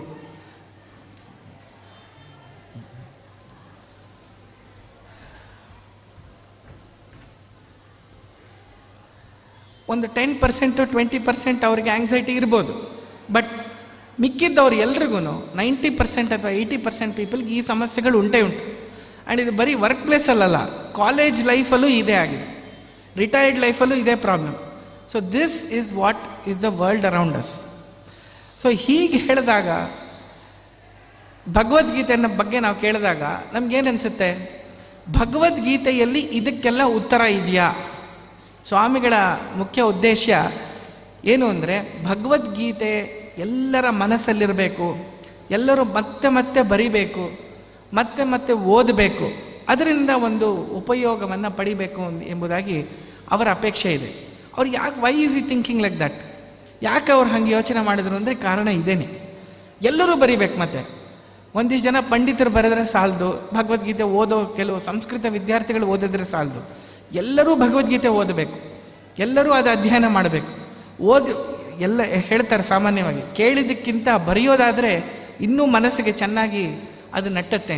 ಯಾಕೆಂದರೆ ಇಲ್ಲಿ ಅನೇಕ ಉಪನ್ಯಾಸಗಳಲ್ಲಿ ಆಗಲೇ ಬೇರೆ ಬೇರೆ ಥರವಾಗಿ ಭಗವದ್ಗೀತೆಯ ವಿಶ್ಲೇಷಣೆ ನಡೆದಿದೆ. ಆದರೆ ನಮ್ಮ ಜೀವನದಲ್ಲಿ 24 ಗಂಟೆಯಲ್ಲಿ 12 ಗಂಟೆ ನಡೆಯೋ ವಿಚಾರಕ್ಕೆ ಭಗವದ್ಗೀತಾ ಸ್ಪಂದನೆ ಕೊಡಬೇಕೋ ಕೊಡಬಾರ್ದೋ? ಕೊಡಲೇಬೇಕು. ಯಾಕೆಂದರೆ ಅದು ಸಾರ್ವಕಾಲಿಕವಾದ ಒಂದು ಸಂದೇಶ. ಅಕಸ್ಮಾತು ಸಾರ್ವಕಾಲಿಕ ಅಲ್ಲ ಅಂತ ತಿಳ್ಕೊಳ್ಳಿ. ಕೃಷ್ಣ ಏನು ಮಾಡಬೇಕಾಗಿತ್ತು? ಅರ್ಜುನನ್ನು ಕರೆದು ಗುಟ್ಟಾಗಿ ಎಲ್ಲೋ ಹೇಳಬೇಕಾಗಿತ್ತು. ಅದನ್ನು ಎಲ್ಲರ ಮುಂದೆ ಕೇಳೋ ಹಾಗೆ, ಮತ್ತು ವೇದವ್ಯಾಸರು ಅದನ್ನು ಗ್ರಂಥ ರೂಪದಲ್ಲಿ ಯಾತಕ್ಕೆ ಬರಿಬೇಕಾಗಿತ್ತು? ಅದು ಇಷ್ಟೊತ್ತು ಇರಲೇಬಾರ್ದಾಗಿತ್ತು. ಎಷ್ಟು ಸತಿ ಕೃಷ್ಣ ಹೇಳ್ತಾನೆ, ಇತಿ ಗುಹ್ಯತಮಂ ಶಾಸ್ತ್ರಂ ಅಂತ. ಇದು ಗೋಪ್ಯವಾಗಿ ಹೇಳುವ ವಿಚಾರ ಕೃಷ್ಣ, ಅರ್ಜುನ, ಅದಕ್ಕೆ ಇದನ್ನು ಗೋಪ್ಯವಾಗೇ ಹೇಳ್ತೇನೆ. ಅಲ್ಲ, ಗೋಪ್ಯವಾಗಿ ಹೆಂಗೆ? ಬೀದಿಗೆ ಇವಾಗ ಭಗವದ್ಗೀತೆಯಲ್ಲಿ ಸಿಗುತ್ತೆ, ಎಲ್ಲ ಥರಲ್ಲೂ ಇದೆ, ಎಲ್ಲ ಥರಲ್ಲೂ ಹೇಳೋದದೇ ಗೋಪ್ಯವಾದ ಸಂದೇಶ ಅಂದರೆ. ದಟ್ ಮೀನ್ಸ್ ಅದು ಗೋಪ್ಯ ಅಂದರೆ ಯಾರಿಗೂ ಗೊತ್ತಾಗಬಾರ್ದು ಅಂತಲ್ಲ, ಇದು ಕೆಲವರಿಗೆ ಮಾತ್ರ ಇದು ನಿಜವಾದ ಅರ್ಥ ಗೊತ್ತಾಗುತ್ತೆ ಅಂತ ಹೇಳೋ ಅರ್ಥದಲ್ಲಿ ಕೃಷ್ಣ ಅರ್ಜುನನಿಗೆ ಹೇಳಿದ್ದಾನೆ. ಹಾಗಾಗಿ ಇದು ಸಾರ್ವಕಾಲಿಕ, ಅಲ್ಲಿದ್ದವರು ಎಲ್ಲರಿಗೂ ಕೇಳಿಸ್ತು, ಅವರವರ ಮಟ್ಟದಲ್ಲಿ ಗ್ರಹಣ ಮಾಡಿದರು. ಹಾಗಾಗಿ ನಾವು ಇವಾಗ ಏನು ಮಾಡೋದು ಅಂದರೆ, ಭಗವದ್ಗೀತೆಯ ಅನೇಕ ಶ್ಲೋಕಗಳನ್ನು ನೋಡ್ತಾ ಹೋಗೋಣ. ಅದರಲ್ಲಿ ಸಿಗುವ ನಮ್ಮ ಕೆರಿಯರ್, ನಮ್ಮ ಲೈಫ್, ನಮ್ಮ ಪ್ರೊಫೆಷನ್, ನಾವು ಯಾವುದೇ ವೃತ್ತಿಲಿರ್ಬೋದು, ಆ ಜೀವನಕ್ಕೆ ಏನು ಸಂದೇಶ ಭಗವದ್ಗೀತೆ ಕೊಡುತ್ತೆ ಅಂತ ಒಂದೊಂದಾಗಿ ನೋಡ್ಕೊಂಡು ಹೋಗೋಣ. ಬಟ್ ಭಗವದ್ಗೀತೆ ಒಳಗೆ ಹೋಗೋಕ್ಕೆ ಮುಂಚೆ ಭಗವದ್ಗೀತೆ ಕೊನೆಗೆ ಹೊಟ್ಟೋಗೋಣ. ಏನು ಅಂದರೆ, ಯತ್ರ ಯೋಗೇಶ್ವರ ಕೃಷ್ಣೋ ಯತ್ರ ಪಾರ್ಥೋ ಧನುರ್ಧರಃ ತತ್ರ ಶೀರ್ ವಿಜಯೋ ಭೂತಿರ್ ಧ್ರುವ ನೀತಿರ್ ಮೆತಿರ್ಮಮ. ಅದನ್ನು ಕೊನೆಗೆ ಹೇಳ್ತಾನೆ ಸಂಜಯ. ಎಲ್ಲಿ ಕೃಷ್ಣ ಇದ್ದಾನೋ, ಎಲ್ಲಿ ಅರ್ಜುನ ಇದ್ದಾನೋ, ಅಲ್ಲಿ ಸಕ್ಸಸ್ ಅನ್ನೋದು ಇಟ್ ಇಸ್ ಗ್ಯಾರಂಟಿ. ಬಟ್ ನಾವು ಕೊನೆಗೆ ಹೋದ್ವಿ. ಈಗ ಭಗವದ್ಗೀತೆಗಿಂತ ರಿವೈಂಡ್ ಮಾಡ್ಕೊಂಡು ಸ್ವಲ್ಪ ಹಿಂದೆ ಹೋಗೋಣ. Let us go back. ಈ ಸನ್ನಿವೇಶ ಯಾತಕ್ಕೆ ಬಂತು ಅಂತ ನೋಡಿದಾಗ ಮತ್ತೆ ಮಹಾಭಾರತದ ಕಥೆ ಎಲ್ಲ ಹೇಳೋಕ್ಕೆ ಹೋಗಲ್ಲ, ತಮ್ಮೆಲ್ಲರಿಗೂ ಗೊತ್ತಿದೆ. ಅದು ಯುದ್ಧ ಪ್ರಾರಂಭ ಆಗಿದೆ. ಯುದ್ಧ ಪ್ರಾರಂಭ ಆಗಕ್ಕೆ ಮುಂಚೆ 2 ವಿಚಾರ ನಡೀತು. ಒಂದೇನು ಅಂದರೆ ದುರ್ಯೋಧನ ಮತ್ತು ಅರ್ಜುನ ಇಬ್ಬರು ಕೃಷ್ಣನ ಬಳಿಗೆ ಹೋಗಿ ಅವನ ಸಹಾಯ ಪಡಿಬೇಕು ಅಂತ ಹೋಗ್ತಾರೆ. ಆವಾಗ ಶಕುನಿ ದುರ್ಯೋಧನಿಗೆ ಒಂದು ಮಾತು ಹೇಳ್ತಾನೆ, ನೋಡು, ಏನಾದರೂ ಮಾಡಿ ಕೃಷ್ಣ ಪಾಂಡವರ ಕಡೆ ಹೋಗಬಾರ್ದು, ಹಂಗೆ ಮಾಡು. ನೋಡಿ ಎಂಥ ಮೂರ್ಖ ಇದ್ದಾನ ಅವನು. ಅವನು ಹೇಳಿದಾಗ ಏನಂತ ಹೇಳಬೇಕಾಗಿತ್ತು, ಏನಾದರೂ ಮಾಡಿ ಕೃಷ್ಣನ ನಮ್ಮ ಕಡೆ ಕರ್ಕೊಂಬರ್ಬೇಕು ಅಂತ ಹೇಳಿದ್ವಿ. ಹಂಗೆ ಹೇಳಲಿಲ್ಲ ಅವನು, ಅವ್ರ ಕಡೆ ಹೋಗಬಾರ್ದು. ಇದೇ ದುರ್ಯೋಧನಂದು ಶಕುನಿ ಅಂಥ ದುಷ್ಟರ ಸ್ವಭಾವ. They don't know what they want, but they don't want somebody else to get it. ನನಗೆ ಸಿಗದಿದ್ರೂ ಪರವಾಗಿಲ್ಲ, ಬೇರೆಯವ್ರಿಗೆ ಸಿಗಬಾರ್ದು. ಸೊ ಕೃಷ್ಣ ಏನು ಮಾಡ್ತಾನೋ ಬಿಡ್ತಾನೋ ಗೊತ್ತಿಲ್ಲ. ಇದ್ರ ಮಧ್ಯೆ ಇನ್ನೊಂದು ಬೇರೆ ಮಾಡಿದ್ದಾನೆ ಕೃಷ್ಣ. ಏನು ಅಂದರೆ, ನಾನು ಯಾವುದೇ ಆಯುಧವನ್ನು ತೊಡೋಲ್ಲ, ಮುಟ್ಟೋಲ್ಲ ಅಂತ ಹೇಳಿಬಿಟ್ಟಿದ್ದಾನೆ. ಸೊ ಏನಾಯ್ತು ಅದರಿಂದ? ಇವನು ಇಟ್ಕೊಂಡು ಯುದ್ಧನ what are we going to do, because is not going to fight the war, is a useless person. So ಏನೋ ಒಂದು ಅಡ್ಜಸ್ಟ್ಮೆಂಟ್ ಮಾಡಿ ಅವ್ರ ಕಡೆ ಹೋಗ್ದಂಗೆ ಮಾಡ್ಕೊಂಬ ಅಂತ ಕಳಿಸಿದ್ದ. ಮಿಕ್ಕಿದ ಕಥೆ ಎಲ್ಲ ಗೊತ್ತು. ಅರ್ಜುನ ನನಗೆ ಕೇಳಿದಾಗ ಅವನು ಮಾಡಿದ ಒಂದು choice, making the right choices, ಇದು ನಮ್ಮ ಕೆರಿಯರ್ದು first very important step. Make the right career choice. You cannot succeed in a career that is not right for you. ಇದಕ್ಕೊಂದು ಉದಾಹರಣೆ ಕೊಡ್ತೇನೆ.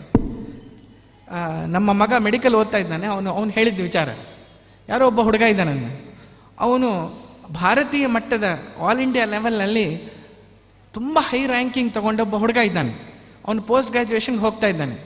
MBBS ಆಗಿದೆ ಅವನಿಗೆ. ಅವನು ಎಲ್ಲ ಮಾಡಿದ್ದಾನೆ, ಒಳ್ಳೆ ರ್ಯಾಂಕಿಂಗ್ ಬಂತು.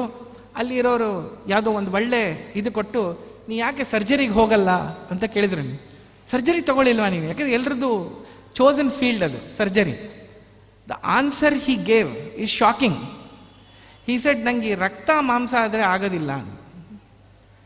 4 years MBBS ಓದಿ ಹುಡುಗ ರಕ್ತ ಮಾಂಸ ಆಗೋದಿಲ್ಲ ಅಂತ ಹೇಳಿದರೆ, ಅವ್ನು ಬೇರೆ ಇನ್ನು ಮೆಡಿಕಲ್ ಫೀಲ್ಡಲ್ಲಿ ಇನ್ನೇನಾಗಿರ್ತಾರೆ, ಇರೋದೇ ರಕ್ತ ಮಾಂಸ. So is A very capable person, but because of his drawback and because of his dislike he has chosen a career which is not suited for him. ಅದಕ್ಕೆ ನಮ್ಮಲ್ಲೂ ಅಷ್ಟೇ, ನಮ್ಮ ಜೀವನದಲ್ಲಿ ಯಾವುದೇ ಒಂದು ಚಾಯ್ಸ್ ಮಾಡಬೇಕಾದ್ರೂ ನಮಗೆ ಅದರಲ್ಲಿ ಆ್ಯಪ್ಟಿಟ್ಯೂಡ್ ಇದೆಯಾ, ನಮಗೆ ಅದರಲ್ಲಿ ಆಗುತ್ತಾ, can we excel in that field or not ಅನ್ನೋದನ್ನು ನೋಡೋದಕ್ಕೆ ನಮ್ಗೆ ಅವಕಾಶ ಇದೆ. ಇವಾಗ ಎಲ್ಲರೂ ಕೇಳ್ಬೋದು, ಅದು ಹೆಂಗ್ರಿ ಗೊತ್ತಾಗುತ್ತೆ? ಹೋದರೆ ತಾನೇ ಗೊತ್ತಾಗೋದು. Everybody is going doing engineering, I will also do engineering. ಅದಕ್ಕೆ ಮುಂದೆ ಒಂದು ಶ್ಲೋಕ ಭಾಳ ಚೆನ್ನಾಗಿದೆ. ಅದು ಹೇಳುತ್ತೆ, ಯಾವುದನ್ನು ಆರಿಸ್ಕೋತಾನೆ ಬುದ್ಧಿವಂತ ಅಂತ ಹೇಳಿದ್ರೆ, ಎಲ್ಲರೂ ಏನು ಆರಿಸ್ಕೋತಾನೋ ಅದನ್ನು ಆರಿಸ್ಕೊಳ್ಳೋದಿಲ್ಲ, ಅವನಿಗೇನು ಬೇಕೋ ಅದನ್ನು ಆರಿಸ್ಕೋತಾನೆ. So a career choice is very important, because that career is going to stay with you all your life. So ಇದು ಒಂದು ಅರ್ಜುನ ಮಾಡಿದ ದೊಡ್ಡ ಕೆಲಸ ಏನು ಅಂದರೆ, he chose Krishna over everything else. Krishna ಬೇಕು ಅಂತ ಪ್ರಲೋಭನೆ ಮಾಡ್ತಾನೆ. ಏನು ಮಾಡ್ತಾನೆ ಅವನು ಹೇಳ್ತಾನೆ, ನೋಡು, ನಾನು ಯುದ್ಧ ಆಡೋದಿಲ್ಲ, ನನ್ನ ಇಟ್ಕೊಂಡು ಏನು ಮಾಡ್ತೀರಿ? ಅದ್ರ ಬದಲು ನೋಡಿ, ನನ್ನ ನಾರಾಯಣಿ ಸೈನ್ಯ ತೊಗೊಂಬಿಡಿ. ಆ ನಾರಾಯಣಿ ಸೈನ್ಯ ಏನು ಅಂದರೆ 100,00,000 ಜನ, ಅವರೆಲ್ಲ ಚೆನ್ನಾಗಿ ಯುದ್ಧ ಆಡುವ ದೊಡ್ಡ ಸಾಮರ್ಥ್ಯ ಇರೋ ಯೋಧರು. ಇನ್ನೊಂದೇನು ಅಂದರೆ, ಅವರೆಲ್ಲ ಸತ್ತೋಗ್ತಾರೆ. ಅವ್ರನ್ನ ಯಾರು ಸಾಯಿಸಿದ್ರೆ ಅವ್ರು ಅವರಿಗಿಂತ ದೊಡ್ಡವ್ರು ಸಾಯಿಸಿದ್ರೆ ಸತ್ತೋಗ್ತಾರೆ. ಆದರೆ ರಾತ್ರಿ ಹೊತ್ತು ಮತ್ತೆ ಹುಟ್ಟು ಬರ್ತಾರೆ. So next day back 1,00,000 wicket down ಅಂತ ಹೇಳಿದ್ರೆ ಮಾರಿದ all 1,00,000 people will come back. ಇಂಥ ಒಂದು ವಿಶೇಷ ಪಡೆ, ಸ್ಪೆಷಲ್ ಫೋರ್ಸ್ ನಾರಾಯಣಿ ಸೈನ್ಯ. ನೋಡು, ಅವರೆಲ್ಲ ಯುದ್ಧ ಆಡ್ತಾರೆ, ಪ್ರತಿನಿತ್ಯ ವಾಪಸ್ ಬರ್ತಾರೆ. ನಾನು ಏನೂ ಮಾಡೋದಿಲ್ಲ, ಸುಮ್ಮನೆ ಕೂತಿರ್ತೇನೆ ಅಷ್ಟೇ.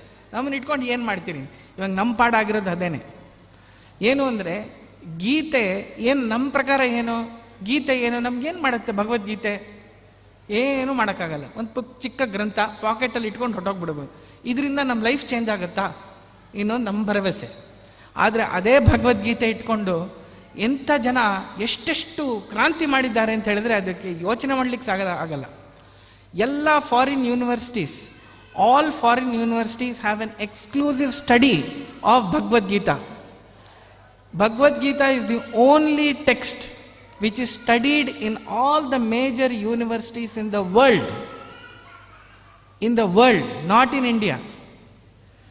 Indian universities may not have, but every foreign, ನಾನು ಸುಮ್ಮನೆ ಹೇಳ್ತಾ ಇಲ್ಲ, ತಾವೆಲ್ಲರೂ ಅದರ ವೆಬ್ಸೈಟಲ್ಲಿ ಹೋಗಿ ಡಿಪಾರ್ಟ್ಮೆಂಟ್ ಆಫ್ ಫಿಲಾಸಫಿ ಅಂತನೋ ಏನೋ ಅಲ್ಲಿ ಒಂದು ಬೇರೆ ಬೇರೆ ಹೆಸರು ಕೊಟ್ಟಿರ್ತಾರೆ, ಅದರಲ್ಲಿ ನೋಡಿ ಗೀತಾ ಸ್ಟಡೀಸ್ ಅಂತ ಎಲ್ಲ ಯೂನಿವರ್ಸಿಟಿನಲ್ಲೂ ಅದಕ್ಕೊಂದು ಸ್ಪೆಷಲ್ ಪ್ಲೇಸ್ ಕೊಟ್ಟಿದ್ದಾರೆ. ಅದು ಜರ್ಮನಿಲಂತೂ ತುಂಬ ಜಾಸ್ತಿ, ಅಂದರೆ ಅಲ್ಲಿ ಸಂಸ್ಕೃತ ಓದೋದಕ್ಕೆ ಅವರಿಗೆ ತುಂಬ ಆಸೆ. ಹಾಗಾಗಿ ಒಂದೊಂದು ಕಾಲೇಜಲ್ಲಿ 2,000, 3,000, 5,000 ಜನ ಹುಡುಗರು ಸಂಸ್ಕೃತ ಓದ್ತಾ ಇದ್ದಾರೆ. ಸಂಸ್ಕೃತ ಓದಿ first why are you learning Sanskrit ಅಂದರೆ because we want to read Gita ಅಂತಾರೆ. ನಾವು ಬೇರೆ ದೇಶಕ್ಕೆಲ್ಲ ಹೋದಾಗ ಅವ್ರ ಎಕ್ಸ್ಪೆಕ್ಟೇಷನ್ ಏನು ಗೊತ್ತಾ? ಇಂಡಿಯನ್ ಬರ್ತಾ ಇದ್ದಾನೆ ಇವನು, ಇಂಡಿಯನ್ ಬಂದಾಗ ಇವನಿಗೆ ಭಗವದ್ಗೀತೆ ಮುಖೋದ್ಘಾತವಾಗಿ ರಿವರ್ಸ್ ಬೇಕಾದ್ರೆ ಹೇಳ್ತಾನೆ ಇವನು, ಅಷ್ಟು ಚೆನ್ನಾಗಿ ಭಗವದ್ಗೀತೆ ಆಗೋದು. ನಮಗೂ ಭಗವದ್ಗೀತೆ ಗಂಧವೇ ಇಲ್ಲ. We have given it up. 700 ಶ್ಲೋಕದಲ್ಲಿ ಕೃಷ್ಣ ಮಾಡಿದ ಮ್ಯಾಜಿಕ್ ಯಾರಿಗೂ ಅರ್ಥ ಆಗಿಲ್ಲ. ನಿಮ್ಗೆ ಅದನ್ನು ಹೆಂಗೆ ಬೇಕಾದ್ರೆ ನೀವು ಅನಲೈಸ್ ಮಾಡ್ಬೋದು. You want to analyse it like a psychiatry book, psychological counseling book, it will work. If you want to take it like an adhyatma word, it will work. If you want to take it like a Purana, it will work. If you want to treat it like Upanishad and Vedanta, it will work. You can do whatever you want with Gita. It is so elastic in its nature. Probably that is why it has also been misused. ಎಷ್ಟೋ ಜನ ಬೇರೆ ಕಡೆ ಏನೋ ಓದ್ಬಿಟ್ಟು ಅದನ್ನು ಗೀತೆ ಮೇಲೆ ಹಾಕ್ತಾ ಇದ್ದಾರೆ. ಇದು ಗೀತೆಯಲ್ಲಿದೆ, ಇದು ಗೀತೆಯಲ್ಲಿದೆ. ಗೀತೆಯಲ್ಲಿ ಎಲ್ಲ ಅರ್ಥಗಳಿದೆ, ಬಟ್ ತಪ್ಪು ಅರ್ಥಗಳಿಲ್ಲ ಅದರಲ್ಲಿ. ಮೊನ್ನೆ ನಾನು ಯಾವುದೋ ಅಂಗಡಿ ಮುಂದೆ ನಿಂತಿದ್ದೆ, ಅಲ್ಲಿ ಒಂದು ಲಿಸ್ಟ್ ಹಾಕಿದರು, ಗೀತೆಯ ಸಂದೇಶಗಳು ಅಂಥೇಳಿ ಒಂದು 10 ಪಾಯಿಂಟ್ ಹಾಕಿದರು. ನನಗೆ ಗುರುಗಳ ಅನುಗ್ರಹದಿಂದ 2 ವರ್ಷ ಭಗವದ್ಗೀತೆಯ ಅಧ್ಯಯನ ಮಾಡುವ ಒಂದು ಸಂದರ್ಭ ಬಂದಿತ್ತು. ಅದಕ್ಕಾಗಿ ನಾನು ನೋಡಿದೆ, ಇದು ಎಲ್ಲಿ ಗೀತೆಯಲ್ಲಿ ಈ ಮಾತೆಲ್ಲ ಹೇಳೇ ಇಲ್ಲಲ್ಲ, ಎಲ್ಲಿ ಬಂದಿದೆ ಇದೆಲ್ಲ. ಆಮೇಲೆ ಅವ್ರದ್ದು ಪರ್ಮಿಷನ್ ತೊಗೊಂಡು ಅದನ್ನು ಜೆರಾಕ್ಸ್ ಕಾಪಿ ತೊಗೊಂಡು ತುಂಬ ಹುಡುಕಾಡಿದೆ. 1 ವಾರ ಹುಡುಕಿದೆ, ಅದೆಲ್ಲ ಗೀತೆಯಲ್ಲಿ ಇಲ್ಲ. ಒಳ್ಳೆ ವಿಚಾರಗಳೇ, ಆದರೆ ಗೀತೆಯಲ್ಲಿಲ್ಲ, ಅದು ಮಾತ್ರ ವಿಚಾರ. ಸೊ ಏನು ಅಂದರೆ ಕೆಲವು ಸತಿ ಮಿಸ್ಯೂಸ್ ಆಗೋದು ಉಂಟು. ಒಂದು ದೊಡ್ಡ ಗ್ರಂಥ ಬಂದಿದೆ, ಮಿಸ್ಯೂಸ್ ಆಗೋದು ಸಹಜ. ಆದರೆ ನಮ್ಮ ಕೆರಿಯರ್ಗೆ ನಾವು ಗೀತೆಯನ್ನು ಹೆಂಗೆ ಬಳಸಬೇಕು ಅನ್ನೋದು it's A very interesting thought. ಒಂದು ವಿಚಾರ ಏನು ಅಂದರೆ, ಅವನು ಅರ್ಜುನ ಕೃಷ್ಣನ್ನ ಆರಿಸ್ಕೊಂಡ. ಇನ್ನೊಂದೇನು ಅಂದರೆ, ಅರ್ಜುನ ಕೇಳಿದ ಪ್ರಶ್ನೆ ಕೇಳಿದಾಗ ನಮಗೆ ಆಶ್ಚರ್ಯ ಆಗುತ್ತೆ. ಅಲ್ಲ, ಇವನು ಯಾಕೆ ಈ ಪ್ರಶ್ನೆ ಕೇಳಿದ್ದ? ಅರ್ಜುನ ಆಗಿನ ಕಾಲದ ಶ್ರೇಷ್ಠತಮ ಧನುರ್ಧಾರಿ. ಇಡೀ ಮಹಾಭಾರತ ನೋಡಿ, ಮಹಾಭಾರತದ ಮುಖ್ಯ ಯುದ್ಧಕ್ಕಿಂತ ಮುಂಚೆ, ಮುಖ್ಯ ಯುದ್ಧ ಆದ ಮೇಲೆ ಅರ್ಜುನ ಎಷ್ಟು ಸತಿ ಯುದ್ಧ ಆಡಿದ್ದಾನೆ? ಎಷ್ಟೋ ಸತಿ ಯುದ್ಧ ಆಡಿದ್ದಾನೆ. ಹೋಗಲಿ, ಅದೆಲ್ಲ ಬಿಟ್ಬಿಡಿ. ಇದೆಲ್ಲ ಮಹಾಭಾರತದ ಮುಖ್ಯ ಯುದ್ಧ ಆಗ್ತಾ ಇದೆಯಲ್ವ ಇವಾಗ. ಇದಕ್ಕಿಂತ 2 ತಿಂಗಳ ಮುಂಚೆ ವಿರಾಟ ಪರ್ವದಲ್ಲಿ ಅರ್ಜುನ ಏಕಾಂಗಿಯಾಗಿ, ಇನ್ಯಾರೂ ಇಲ್ಲ, he is alone, he is fighting the battle against the Kauravas and he defeats them. He has defeated them. But today ಅವನಿಗೆ ಆ ಯುದ್ಧ ಮಾಡೋಕ್ಕೆ ಆಗ್ತಾ ಇಲ್ಲ. ಯಾಕೆ ಅಂದರೆ ಇದು ಡಿಸೈಸಿವ್ ವಾರ್, ನಿರ್ಣಾಯಕ ಯುದ್ಧ. ಇದರಲ್ಲಿ ಅವರು ಇರ್ತಾರೆ, ಇಲ್ಲಾಂದ್ರೆ ನಾವಿರ್ತೀವಿ. ಇಬ್ಬರೂ ಇರೋಕ್ಕಾಗಲ್ಲ. ಈ ಯುದ್ಧ ಆದಮೇಲೆ ಆ ಯುದ್ಧ ಬೇರೆ. ಆ ಯುದ್ಧ ಆ ಗೋಗಳ ಸಂರಕ್ಷಣೆ ಮಾಡೋಕ್ಕಾಗಿ, ವಿರಾಟ ನಗರದ ಸಂರಕ್ಷಣೆಗಾಗಿ ಮಾಡ್ತಾ ಇರೋ ಯುದ್ಧ. ಇದು ಧರ್ಮಯುದ್ಧ. ಇದರಲ್ಲಿ ಕೊನೆಗೆ ವಾರ್ ಫೀಲ್ಡ್ಗೆ ಬಂದ್ಬಿಟ್ಟಿದ್ದೀವಿ. ಅದು ಅವರು ಸಡನ್ನಾಗಿ ಅಟ್ಯಾಕ್ ಮಾಡಿದ್ದದು, ಅದು ಬೇರೆ. ಅವ್ರನ್ನೆಲ್ಲ ಅಲ್ಲಲ್ಲಿ ಸೋಲಿಸಿ ನಾವು ಮುಂದೆ ಹೋಗ್ಬೋದು. ಇಲ್ಲಿ ಸೋಲಿಸೋದ್ರಾಗಲ್ಲ, ಸಾಯಿಸಬೇಕು. ಅರ್ಜುನ ಅವ್ರನ್ನೆಲ್ಲ ಸೋತ್ರೆ ಅವ್ರನ್ನೆಲ್ಲ ಹೆಂಗೆ ಸೋಲಿಸೋದು ಇದನ್ನು ಹೇಳಲಿಲ್ಲ ಅವನು. ಅವ್ರನ್ನೆಲ್ಲ ಕೊಲ್ಲಬೇಕಾಗತ್ತೆ, ಅಥವಾ ಅವ್ರು ನಮ್ಮನ್ನು ಕೊಲ್ತಾರೆ, ಎರಡರಲ್ಲೊಂದು. ಸೊ ಕೊನೆಗೇನು, ಒಟ್ಟಿನಲ್ಲಿ ಯಾರೇ ಇದ್ರೂ ಎಲ್ಲ ಕಡೆ ಗುರುಗಳು, ಹಿರಿಯರು ಇವ್ರನ್ನೆಲ್ಲ ಕೊಂದು ಕೊನೆಗೆ ನಮಗೇನು ಬೇಕು? ರಾಜ್ಯ ತಾನೇ. ಅದಕ್ಕೋಸ್ಕರ ಇಷ್ಟು ಜನನ್ನ ಹಾಳು ಮಾಡ್ಬೋದಾ ಅಂತ ಅವನ ಪ್ರಶ್ನೆ. ಸೊ ಇದು ಒಂದು it is an interesting thing that ಅವನಿಗೆ ಯಾಕೆ ಈ ಪ್ರಶ್ನೆ ಬಂತು, ಇದಕ್ಕೆ ಉತ್ತರ ನಮ್ಗೆ ಎಲ್ಲಿ ಸಿಗುತ್ತೆ ಅಂತ ಹೇಳಿದ್ರೆ, ಈಗ ಕೃಷ್ಣ ಹೇಳಿದ್ದೇನು, ಅರ್ಜುನ ಕೇಳಿದ ಪ್ರಶ್ನೆ ಏನು, ನೋಡಪ್ಪ ನನಗೆ ಈಗ ಯುದ್ಧ ಮಾಡೋಕ್ಕೆ ಆಗ್ತಾ ಇಲ್ಲ, ಇವರೆಲ್ಲ ನಮ್ಮ ಸ್ವಜನರು, ಮತ್ತು ಅದೆಲ್ಲ ಅರ್ಜುನ ವಿಷಾದ ಯೋಗ ಅದೆಲ್ಲ ಹೇಳಲಿಕ್ಕೆ ಹೋಗಲ್ಲ, ಅದ್ರ ತಮಗೆಲ್ಲ ಗೊತ್ತಿದೆ ಅದು. ಆದರೆ ಅವನು ಆ ಪ್ರಶ್ನೆ ಕೇಳಿದಾಗ ಅರ್ಜುನ ಏನು ಹೇಳಬೇಕಾಗಿತ್ತು, 2 ಥರ ಉತ್ತರ ಕೊಡ್ಬೋದಾಗಿತ್ತು. ಎಕ್ಸಾಮಿನೇಷನ್ ಹಾಲ್ ಒಳಗಡೆ the student is entering, that time he calls the teacher and says, sir ಅದೊಂದು ಸತಿ ಹೇಳ್ಕೊಟ್ಬಿಡಿ ಅಂದರೆ ಆ ಟೀಚರ್ ಏನು ಹೇಳ್ತಾರೆ, ಏನು ಹೇಳ್ತಾರೆ, ಇನ್ನೇನು ಎಕ್ಸಾಮ್ ಶುರು ಆಗಬೇಕು, 15 ನಿಮಿಷ ಇದೆ, ಅವಾಗ ಬಂದು ಕೇಳ್ತಾರೆ, ಏನು ಹೇಳ್ತಾರೆ, ಇಷ್ಟು ದಿನ ಏನು ಮಾಡ್ತಿದ್ದಿ, 1 ವರ್ಷ ಇತ್ತು ಹೋಗಲಿ ಸೆಮಿಸ್ಟರ್ ಸಿಸ್ಟಮ್, 6 ತಿಂಗಳಿತ್ತು ಏನು ಮಾಡ್ತಿದ್ದಿ, ಈಗ ಕೇಳೋ ಪ್ರಶ್ನೆ ಎಂಥ ಮೂರ್ಖ ಅಂತ ಇನ್ಯಾರಾಗಿ ಚೆನ್ನಾಗಿ ಬೈದಿರೋರು ಅಲ್ವಾ. ಇಲ್ಲ ಅಂದರೆ ನೋಡು ಈಗ ಸಮಯ ಇಲ್ಲ, ಹೋಗಿ ನಿಂಗೆ ಏನು ಓದಿದ್ದೆ ಬರ್ಕೊಂಬ, ನಿನಗೆ ಎಕ್ಸಾಮಿನೇಷನ್ ಆದಮೇಲೂ ಇದ್ರ ಬಗ್ಗೆ ಇಂಟ್ರೆಸ್ಟ್ ಇದ್ದರೆ ವಾಪಸ್ ಬಾ ಅಂತ ಹೇಳ್ತಿದ್ರು. 2ರಲ್ಲಿ ಒಂದು ಉತ್ತರ ಕೊಡ್ತಿದ್ರು. ಆದರೆ ಅರ್ಜುನ ನೋಡಿ, ಕೃಷ್ಣ ನೋಡಿ ಆ ಪ್ರಶ್ನೆ ಕೇಳೋ ಹಾಗೆ ಒಂದು ಸಂದರ್ಭ ಕ್ರಿಯೇಟ್ ಮಾಡ್ದ. ಏನು ಅಂದರೆ ಅವನು ಕೇಳಿದ್ನಲ್ಲ, ಅರ್ಜುನ 2 ಸೇನೆಗಳ ಮಧ್ಯೆ ನನ್ನ ನಿಲ್ಲಿಸು ಅಂತ ಹೇಳಿದ ತಕ್ಷಣ ಹೋಗಲ್ಲಿ ನಿಲ್ಲಿಸ್ಬಿಟ್ಟಿದ್ದಾನೆ. ಹೆಂಗೆ ನಿಲ್ಲಿಸಿದ್ದಾನೆ ಅಂದರೆ ಅವನಿಗೆಲ್ಲ ಕಾಣಬೇಕು, ಎಲ್ಲರೂ ಕಾಣಬೇಕು, ಅವ್ರ ಕಡೆಯವರು ಕಾಣಬೇಕು, ಕೌರವ್ರ ಕಡೆಗೆ ಕಾಣಬೇಕು. ಬೇಕಾದ್ರೆ ಅವ್ನು ಎಲ್ಲೋ ಟರ್ನ್ ಮಾಡಿ ಹೆಂಗೆ ಬೇಕಾದ್ರೆ ನಿಲ್ಲಿಸ್ಬೋದಾಗಿತ್ತು, ಹಂಗೆ ನಿಲ್ಲಿಸಲಿಲ್ಲ ಅವನು. ಯಾಕೆ ಅಂದರೆ ಅರ್ಜುನನಿಗೆ ಈ ಪ್ರಶ್ನೆ ಮನಸ್ಸಲ್ಲಿ ಇದ್ದಿದ್ದನ್ನು ಭಗವಂತನಿಗೆ ಗೊತ್ತಿತ್ತು. ಒಂದು ಈಗ ನೋಡಪ್ಪ ಹೋಗಲಿ, ವರ್ಸ್ಟ್ ಸಿಚುವೇಶನ್ ಕೃಷ್ಣ ಏನು ಮಾಡಬೇಕಾಗಿತ್ತು ನೋಡಿ, ಇವತ್ತು 1 ದಿನ ಯುದ್ಧ ಹೇಗೋ ಆಡ್ಬಿಡು, 1 ದಿನದ ಯುದ್ಧ ನೀನು ಯು ಫೈಟ್, ಸಂಜೆ ಹೇಳ್ತೀನಿ ಅಂತ ಹೇಳ್ಬೋದಾಗಿತ್ತಲ್ವ, ಇನ್ನು ಯುದ್ಧ ಎಷ್ಟೋ ದಿನ ನಡೆಯೋದಿದೆ, ಇವತ್ತಿನ ಯುದ್ಧ ಆಡ್ಬಿಡು, ನಾಳೆಯಿಂದ ನಾನು ಬೇರೆ ಹೇಳ್ತೀನಿ ಅಂತ ಆ ಥರ ಹೇಳಲಿಲ್ಲ ಅವನು. What he said was, I will give you the answer right there. So ಇದು ಒಂದು ದೊಡ್ಡ ಗುರುಗಳ ಒಂದು ಒಂದು ಒಂದು ಚಿಹ್ನೆ. ಅವನಿಗೆ ಒಂದು ಕ್ವೆಶ್ಚನ್ ಸಿಕ್ಕಿದಾಗ that's a symbol, that's one of the properties of a great teacher. He doesn't want to wait till tomorrow morning. If he can answer which he will give the answer immediately. ಅದಕ್ಕೆ ಕೃಷ್ಣ ಅವನಿಗೆ ಅಲ್ಲೇ ನಿಂತ್ಕೊಂಡು ಆ ಸಮಯದಲ್ಲಿ. ಇನ್ನೊಂದು ಕಾರಣ ಏನು ಅಂದರೆ, ಅರ್ಜುನನಿಗೆ ಏನೋ ಒಂದು ಅವನು ಕೇಳಿದ ಪ್ರಶ್ನೆಗೆ ಒಂದು ಉತ್ತರ ಕೊಟ್ಟು ಕಳಿಸಿದ್ದಿದ್ರೆ ಏನಾಗ್ತಿತ್ತು ಅಂದರೆ, ಅವನು ಇಡೀ ಯುದ್ಧನ ಆ ಪ್ರಶ್ನೆಗೆ ಕೊಟ್ಟಿದ್ದ ಉತ್ತರ ಹಿನ್ನೆಲೆಯಲ್ಲೇ ಯುದ್ಧ ಮಾಡ್ತಾ ಇದ್ದೆ. ಅವನಿಗೆ ಇನ್ಯಾವುದು ಜ್ಞಾನ ಇರ್ತಿರ್ಲಿಲ್ಲ, ಭಗವಂತನ ಜ್ಞಾನ ಇರ್ತಿರ್ಲಿಲ್ಲ, ವಿಶ್ವರೂಪ ನೋಡಿರ್ತಿರ್ಲಿಲ್ಲ, ಏನೂ ಆಗ್ತಿರ್ಲಿಲ್ಲ. ಅವನ ಜೊತೆ ಇದ್ದ ಕೃಷ್ಣ ಯಾರಿದ್ದಾನಲ್ಲ, ಅವನ ಫ್ರೆಂಡು ಅಂತ ತಿಳ್ಕೊಂಬಿಟ್ಟಿದ್ದಾನೆ ಅಲ್ಲಿವರೆಗೂ. ಫ್ರೆಂಡ್, ಅವನ ರಿಲೇಟಿವ್. ಸ್ವಲ್ಪ ಭಗವಂತನ ಬಗ್ಗೆ ಜ್ಞಾನ ಇದೆ ಅವನಿಗೆ, ಅವನ ಆವೇಶ ಇದೆ ಅವನಿಗೆ.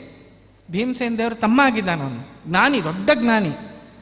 ಆದರೂ ಕೆಲವೊಮ್ಮೆ ಕೃಷ್ಣನ ಒಂಥರ ಫ್ರೆಂಡ್ ಥರ ಟ್ರೀಟ್ ಮಾಡ್ತಾ ಇದ್ದಾನೆ. ಆ ಅಜ್ಞಾನ ಹೋಗಿದ್ದದು, ಆ ಅಜ್ಞಾನ ಹೋಗಬೇಕು ಅರ್ಜುನನಿಗೆ. ಇನ್ನೊಂದೇನು ಅಂದರೆ, ಆ ಯುದ್ಧ ಮಾಡಿದ್ನಲ್ಲ ಅಷ್ಟೊತ್ತವ್ರಿಗೆ ಅವನು ಏನು ಅನ್ಕೋತಿದ್ದ, ಇದು personal war, it's a personal war. They have taken away my kingdom, I am going to fight and defeat them and take back my kingdom. That was his objective. But now the objective has changed. ಧರ್ಮ ಸಂಸ್ಥಾಪನಾರ್ಥಾಯ ಸಂಭವಾಮಿ ಯುಗೆ ಯುಗೆ. Now it becomes a dharma war, it's a righteous war. ಯಾರೋ ಒಬ್ಬರು ಕೇಳಿರ್ಬೋದಲ್ಲ, supreme ಕೋರ್ಟ್ಗೆ ಹೋಗ್ಬಿಟ್ಟು PIL ಅಂತ ಹಾಕ್ತಾರೆ. PIL ಅಂದ್ರೇನು? Personal interest litigation. Personal interest, ಯಾರೋ ಒಬ್ರಿಗೆ ಒಂದು ಸಂದೇಹ ಬಂದಿದೆ, ಇಲ್ಲಿ ಕರಪ್ಷನ್ ಆಗಿದೆ, ಅದೇ ಥರ ಇನ್ನೊಂದು PIL ಕೊಡ್ತಾರೆ. ಒಂದು 4 ಜನ PIL ಬೇರೆ ಬೇರೆ ಥರ ಫೈಲ್ ಮಾಡ್ತಾರೆ. ಸುಪ್ರೀಂ ಕೋರ್ಟ್ ಏನು ಮಾಡುತ್ತೆ, ಫಸ್ಟು ಕೋರ್ಟ್ ಏನು ಮಾಡುತ್ತೆ, ಅದೆಲ್ಲನೂ ಕಂಬೈನ್ ಮಾಡುತ್ತೆ. Now it is not A personal inter litigation, it is a matter of national concern ಅಂಥೇಳಿ ಅದನ್ನು ಅಗ್ರಿಗೇಟ್ ಮಾಡುತ್ತೆ ಅದನ್ನು. ಸೊ ಇದು ಅರ್ಜುನನಿಗೆ ಬಂದ ಪ್ರಶ್ನೆ ಆಗಲಿ ಬೇರೆಯವರಿಗೆ ಬಂದ ಪ್ರಶ್ನೆ ಆಗಿರಬಾರ್ದು. ಈ ಪ್ರಶ್ನೆ ಮುಂದುವರಿಸಿ, it should go into the realm of what is dharma, what is righteousness. If you win, what will you achieve? If you lose and you run away from this place, what are you going to lose ಅಂತ ಕೃಷ್ಣ ಅವನಿಗೆ ಸ್ಪಷ್ಟ ಹೇಳ್ತಾ ಇದ್ದಾನೆ. So ಇದು ಇನ್ನೊಂದು ಅರ್ಜುನ ಎಷ್ಟು prepared ಆಗಿ ಬಂದಿದ್ದಾನೆ ಈ ಯುದ್ಧಕ್ಕೆ ಅನ್ನೋದಕ್ಕೆ ಅವನು ಅಷ್ಟು ದಿನ ಅಜ್ಞಾತವಾಸದಲ್ಲಿ, ಮೊನ್ನೆ ತಾನೇ Vijayadashami we have celebrated, Shami ಶಮಯತೆ ಪಾಪಂ ಶಮಿ ಶತ್ರು ವಿನಾಶಿನಿ ಅರ್ಜುನಸ್ಯ ಧನುರ್ಧಾರಿ ರಾಮಸ್ಯ ಪ್ರಿಯದರ್ಶಿನಿ ಅಂತ ನಾವೆಲ್ಲ ಶ್ಲೋಕ ಹೇಳಿ ಶಮಿ ಪತ್ರವನ್ನು ಭಗವಂತನಿಗೆ ಅರ್ಪಣೆ ಮಾಡಿ ದೊಡ್ಡವರಿಗೆ ಕೊಟ್ಟು ನಮಸ್ಕಾರ ಮಾಡಿದ್ದೇವೆ. ಅವಾಗ ಗೊತ್ತಾಗ ಶಮಿ ಶಮಯತೆ ಪಾಪಂ ಅರ್ಜುನಸ್ಯ ಧನುರ್ಧಾರಿ, ಅರ್ಜುನನ ಆ ಧನುಸ್ಸು ಮತ್ತು ಅವನು ಏಕತ್ರಣ ಮಾಡಿದ ಅಷ್ಟು ಅಸ್ತ್ರಾಸ್ತ್ರಗಳನ್ನು ಶಮಿ ವೃಕ್ಷದಲ್ಲಿ ಅವನು ಕಟ್ಟಿದ್ದ. ಆ ಅಸ್ತ್ರಾಸ್ತ್ರಗಳು ಯಾವುದು ಅಂದರೆ ಒಬ್ಬೊಬ್ಬರ ಕೌರವರನ್ನು ಕೊಲ್ಲೋದಿಕ್ಕೆ ದೇವಲೋಕಕ್ಕೆ ಹೋಗಿ ಪಡೆದಂತಹ ಅಸ್ತ್ರಾಸ್ತ್ರಗಳದು. So that means when he was doing and acquiring those weapons, ಇದು ಕರ್ಣನಿಗೆ, ಇದು ಜಯದ್ರಥನಿಗೆ, ಇದು ಭೀಷ್ಮಾಚಾರ್ಯರಿಗೆ, ಇದು ದ್ರೋಣಾಚಾರ್ಯರಿಗೆ, ಇದು ಶಲ್ಯನಿಗೆ ಇತ್ಯಾದಿ ಬೇರೆ ಬೇರೆ ಯಾರ್ಯಾರು ಇರ್ತಾರಲ್ಲ ಅವರೆಲ್ಲರಿಗೂ ಅರ್ಜುನ ಶಲ್ಯನಿಗೆ ಕೊಲ್ಲಿಲ್ಲ, ಬಟ್ ಅವ್ರನ್ನ ಅಟ್ಯಾಕ್ ಮಾಡಿ ಅವ್ರನ್ನ ಬೀಳೋ ಹಾಗೆ ಮಾಡಿದ್ದಾನೆ. ಸೊ ಒಬ್ಬರೊಬ್ಬರಿಗೂ ಒಂದೊಂದು ಅಸ್ತ್ರಾಸ್ತ್ರಗಳು ಅವನು ಏಕತ್ರಣ ಮಾಡಿದ್ದಾನೆ. ಅಂದರೆ ಅವರು ಎಲ್ಲರನ್ನು ಕೊಲ್ಲುವುದಕ್ಕೆ ಅವನು ರೆಡಿಯಾಗಿದ್ದ. ಅವನು ಬರೀ ರೆಡಿ ಅಲ್ಲ, ಸೂಪರ್ ರೆಡಿಯಾಗಿದ್ದಾನೆ ಅವನು. ಇವಾಗ ನಮ್ಮ ದೇಶದ ಡಿಫೆನ್ಸ್ ಅದೆಲ್ಲ ನಾವು ನೋಡ್ತೀವಲ್ಲ, ಅದರಲ್ಲಿ ನಾವು ಏನೇನು ಮಾಡ್ತೀವಿ, ಲಾಂಗ್ ರೇಂಜ್ ಮಿಸೈಲ್ ಇಲ್ಲ ಅದಕ್ಕೆ ತಗೋಬೇಕು, ನಮಗೆ ಯಾರಿಂದ ನಮಗೆ ಥ್ರೆಟ್ ಜಾಸ್ತಿ ಇದೆ, ಅಫ್ಘಾನಿಸ್ತಾನದಿಂದ ನಮಗೆ ಹಿಂಗೆ ಶೂಟ್ ಮಾಡಿದ್ರೆ ಅವ್ರಿಗೆ ಏನು ಮಾಡಬೇಕು. ಸೊ ನಮ್ಮ ಹೋಲ್ ಪ್ಲ್ಯಾನಿಂಗ್ ನಾವು ಹೆಂಗೆ ಮಾಡ್ತೀವಲ್ಲ ಅದೇ ಥರ ಅರ್ಜುನ ಮಾಡಿ ದೇವಲೋಕದಿಂದ ತೊಗೊಂಬಂದಿದ್ದ. ಅಂದರೆ he was ready to fight the war till he came to that spot and he saw the whole war field, the whole battlefield. He changed his mind and he became weak. ಇದರಲ್ಲಿ ಏನು ಅಂದರೆ ನಮ್ಮ ದೇಶದಲ್ಲಿ ಆಗಿರುವ ಒಂದು ಅನಾಹುತ ಏನು ಅಂದರೆ, ಭಗವದ್ಗೀತೆಯನ್ನು, ರಾಮಾಯಣವನ್ನು, ಮಹಾಭಾರತನ ಅಧ್ಯಯನ ಮಾಡದೆ ನಾವು blindly we are following the west. Western ಕಂಟ್ರೀಸಲ್ಲಿ ಏನು ಮಾಡೆಲ್ ಇದೆ, ಅವರು ಹೇಗಿದ್ದಾರೋ ನಾವು ಅವ್ರ ಥರ ಇದ್ದರೆ ಸರಿ. ಈ ಥಿಂಕಿಂಗ್ ಯಾತಕ್ಕೆ ಬಂತು ಅಂದರೆ ಕಾರಣ ಕ್ಲಿಯರ್. ಇಲ್ಲ, ಅವ್ರ ಹತ್ರ they have richer countries, they have acquired lot of money. So we should, I think if you want to be happy we have to also be rich. So we should follow them in every way. That is wrong. We had to follow them in certain ways. There are great qualities many countries have, which we should follow, but we should not follow everything blindly. That is why what is happening is, when ಇವತ್ತಿನ ಯುವಕರಿಗೆ ಯಾರಿಗಾರ ಹೋಗ್ಬಿಟ್ಟು ನಿಂಗೇನೋ ಕಷ್ಟ ಇದೆ, ನೀ ಭಗವದ್ಗೀತೆ ಓದು ನಿಂಗೊಂದು answer ಹೊಳೆಯುತ್ತೆ ಅಂದರೆ ಇದಾಗೋದಿಲ್ಲ. I want to watch a YouTube influencer. He will tell me the right thing. There is no doubt. Good thoughts should be absorbed from everywhere. But what is very important is, ಇದು ನಮ್ಮ boss ಒಂದು ಒಳ್ಳೆ ಮಾತು ಹೇಳ್ತಾ ಇದ್ರು, hear everybody, you need not listen to every one. Hear everybody but you don't have to listen to every one. ಅಂದರೆ ಯಾರೇ ಒಂದು ಒಳ್ಳೆ ಮಾತು ಹೇಳಿದ್ರು ಅದನ್ನು ಕೇಳಿಸ್ಕೊಳ್ಳಿ, ಆದರೆ ಅವ್ರು ಹೇಳಿದಂತೆ ಬ್ಲೈಂಡಾಗಿ ಮಾಡಬೇಕು ಅಂತ ಅನಿವಾರ್ಯ ಅಲ್ಲ. ನೀ ಯೋಚನೆ ಮಾಡಿ ನಿನಗೆ ಸರಿ ಅಂತ ಹೇಳಿದ್ರೆ ಅದನ್ನು ಮಾಡು. ಕೃಷ್ಣ ಹೇಳೋದು ಕೊನೆಗೆ ಅದೇನೆ, ಇಷ್ಟೆಲ್ಲ ಹೇಳಿದ್ದೀನಿ, ಇಷ್ಟೆಲ್ಲ ತೋರಿಸಿದ್ದೀನಿ, ಆದರೆ ನಿನಗೇನನ್ಸುತ್ತೋ ನೀ ಮಾಡು, ನಿನಗಿವಾಗ ಏನನ್ಸುತ್ತೆ ಅಂತ ಕೇಳುವಾಗ ಇನ್ನೇನೋ ಪ್ರಶ್ನೆ ಇದೆಯಾ? Till he exhaust all the questions of Arjuna before getting him to fight the war. ಇಷ್ಟು ಆಗಿ ಕೂಡ ಅರ್ಜುನನ ಮೇಲೆ ಸಂಪೂರ್ಣವಾಗಿ ಅದು ಪರಿಣಾಮ ಬೀರಲಿಲ್ಲ. First 5 days of the war ಅವನು ಸ್ವಲ್ಪ ಬಿಲೋ ಪಾರೆ ಅವನು ಯುದ್ಧ ಮಾಡಿದ್ದು. ಭೀಷ್ಮಾಚಾರ್ಯರು ಕೊಲ್ತಾ ಇದ್ದಾರೆ, ಪಾಂಡವರ ಸೈನ್ಯ ಇನ್ನೇನು ಮುಗಿಸ್ಬೇಕು, ಆಲ್ರೆಡಿ ಒಂದು first 5 days, 18 days first 5 days is care of ಭೀಷ್ಮಾಚಾರ್ಯರು. ಅವರೇ man of the match. He was fighting the war like anything. And Arjuna ಅವ್ನು ನೋಡಿ ಹಬ್ಬ ಏನು ಹೆಂಗೆ ಯುದ್ಧ ಆಡ್ತಾ ಇದ್ದಾರೆ ಭೀಷ್ಮಾಚಾರ್ಯರೇ ಈ ವಯಸ್ಸಲ್ಲೂ ಹೀಗೆ ಅಂತ ಅವ್ರನ್ನ ಚಪ್ಪಾಳೆ ತಟ್ಟಿ ಅವ್ರನ್ನ ಹೊಗಳ್ತಾ ಇದ್ದ ನನಗೆ. ಅವಾಗ ಕೃಷ್ಣ ಹೇಳ್ತಾನೆ, ನೀನಿಲ್ಲಿ ಅವ್ರು ಯುದ್ಧ ಮಾಡೋದನ್ನು ನೋಡಿ ಚಪ್ಪಾಳೆ ಹೊಡೆಯಕ್ಕೆ ಬಂದಿದೆಯೋ ಅಥವಾ ಯುದ್ಧ ಮಾಡೋಕ್ಕೆ ಬಂದಿದೆಯೋ ಅಂತ ಹೇಳಿ ಎಚ್ಚರಿಸಿದಾಗ ಅವನಿಗೆ ಸಡನ್ನಾಗಿ ಅದು ರಿಯಲೈಸೇಷನ್ ಬರುತ್ತೆ, ಭೀಷ್ಮಾಚಾರ್ಯ ಹೆಂಗೆ ಮಾಡ್ತಾ ಇದ್ದಾರೆ ಅಂತ ಹೇಳಿ. So he goes and fights a different war and then whatever happens we all know. So we should not find the west. Second ಏನು ಅಂದರೆ, ನೀವು ಭಗವದ್ಗೀತೆನ ಓದ್ತಾ ಹೋಗಿ ಅರ್ಥ ಸಮೇತ, ಸುಲಭವಾದ ಅರ್ಥ, ಒಂದು 2 ಲೈನ್ ಶ್ಲೋಕಕ್ಕೆ 2 ಲೈನಲ್ಲಿ ಅರ್ಥ ಬರೆದಿರೋ ಪುಣ್ಯಾತ್ಮರು ಬೇಕಾಷ್ಟು ಜನ ಇದ್ದಾರೆ. ಅದನ್ನು ಓದ್ತಾ ಹೋಗಿ ನೀವು ಅದು ಓದಿ ಹೋಗಿ ಯಾರು ಪ್ರೊಫೆಷ್ನಲ್ ಲೈಫಲ್ಲಿ ಇದ್ದಾರೋ ಅವ್ರಿಗೆ ಒಂದು ಪಾಯಿಂಟ್ ಖಂಡಿತ ಅವರ ಮೈಂಡಿಗೆ ಅನಿಸುತ್ತೆ, ನಮ್ಮ ಹೊಸ modern management system, leadership system, HR systems ಎಲ್ಲ ಅಂತ ನಾವು ಏನು ಕರಿತೀವಲ್ಲ, they all have their genesis from some thoughts which are there in Bhagavad Gita. The West has adopted Bhagavad Gita into their daily lives much better than we have. And ಒಂದೊಂದಾಗಿ ಈಗ ಅವರು ನಮಗೆ ಹೇಳೋ ಥರ ಆಗಿದೆ. none of us thought Ayurveda was great till they said Ayurveda is great. We didn't feel that Tulsi is a great thing till they patented it. So we somehow have a way of learning only things when they say it is important. So that should not be the case. Bhagavad Gita is ours. It has started here. It has to give light to the whole world. And we should be the first beneficiaries of that lighting system, of that brightness. ಕೊನೆಯದಾಗಿ ಭಗವದ್ಗೀತೆ ಅದರದ ಇದು ಮುಂದೆ ಪ್ರಾರಂಭ ಮಾಡೋಕ್ಕಿಂತ ಮುಂಚೆ ಒಂದು ಮಾತು ಹೇಳ್ತೀನಿ. ದೆರ್ ವಾಸ್ ಅ ಬೆಂಗಳೂರಿನಲ್ಲಿ, I don't want to take her name because I don't have her permission. There is a very famous psychologist and very senior person. And ಯಾರೋ ನಮ್ಮನ್ನು ಇಂಟ್ರಡ್ಯೂಸ್ ಮಾಡಿಕೊಟ್ರು. ಅವ್ರು ಕೌನ್ಸಿಲಿಂಗ್ ಮಾಡ್ತಾರೆ. ಈಗ ಒಂದು ದೊಡ್ಡ ಸಿಟಿನಲ್ಲಿ it is much easier to get an appointment with a cardio surgeon than with a counsellor today, because the world is facing such great mental trauma. Everybody seems to be going through very severe psychological problem. ಇದೆಲ್ಲ ನಾನು ಹೇಳಿದ್ದಲ್ಲ, ಇದು ಪ್ರತಿನಿತ್ಯ ಪೇಪರ್ಲಿ ಬರ್ತಾ ಇರುವಂಥ statistics ನೋಡಿ ಹೇಳ್ತಾ ಇದ್ದೀನಿ. So the consultation for 1 hour of counseling is rupees 5,000 for an hour of consultation. A cardiologist does not charge so much. No doctor charges so much. But a counselor charges so much. That shows how deep our mental challenges are. So, ಆಕೆನ meet ಮಾಡಿದಾಗ the doctor told me that I have studied all forms of psychologies. I have probably cured thousands of people.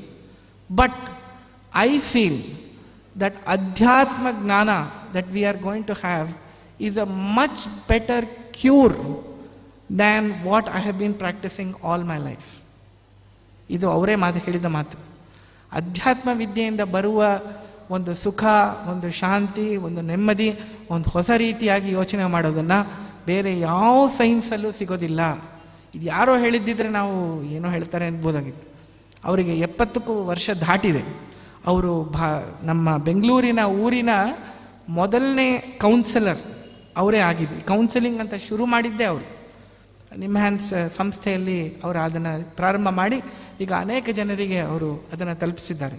ಹಾಗಾಗಿ ನಿಮ್ಮ ಹತ್ರ ಭಗವದ್ಗೀತೆ ಇದ್ದರೆ ಹೇಳಿ, ಮಹಾಭಾರತದ ವಿಚಾರ ಹೇಳಿ, ರಾಮಾಯಣದ ವಿಚಾರ ಹೇಳಿ. ಅದರಿಂದ ತಗೊಂಡು ನಾನು ನಮ್ಮ ಸ್ಟೂಡೆಂಟ್ಸ್ಗೆ, ನಮ್ಮ ಕೌನ್ಸಿಲರ್ಸ್ಗೆ, ನಮ್ಮ ಪೇಷಂಟ್ಸ್ಗೆ ನಾನು ಹೇಳಿ ಅವ್ರನ್ನ ಕ್ಯೂರ್ ಮಾಡ್ತೇನೆ ಅಂತ ಹೇಳಿದರು.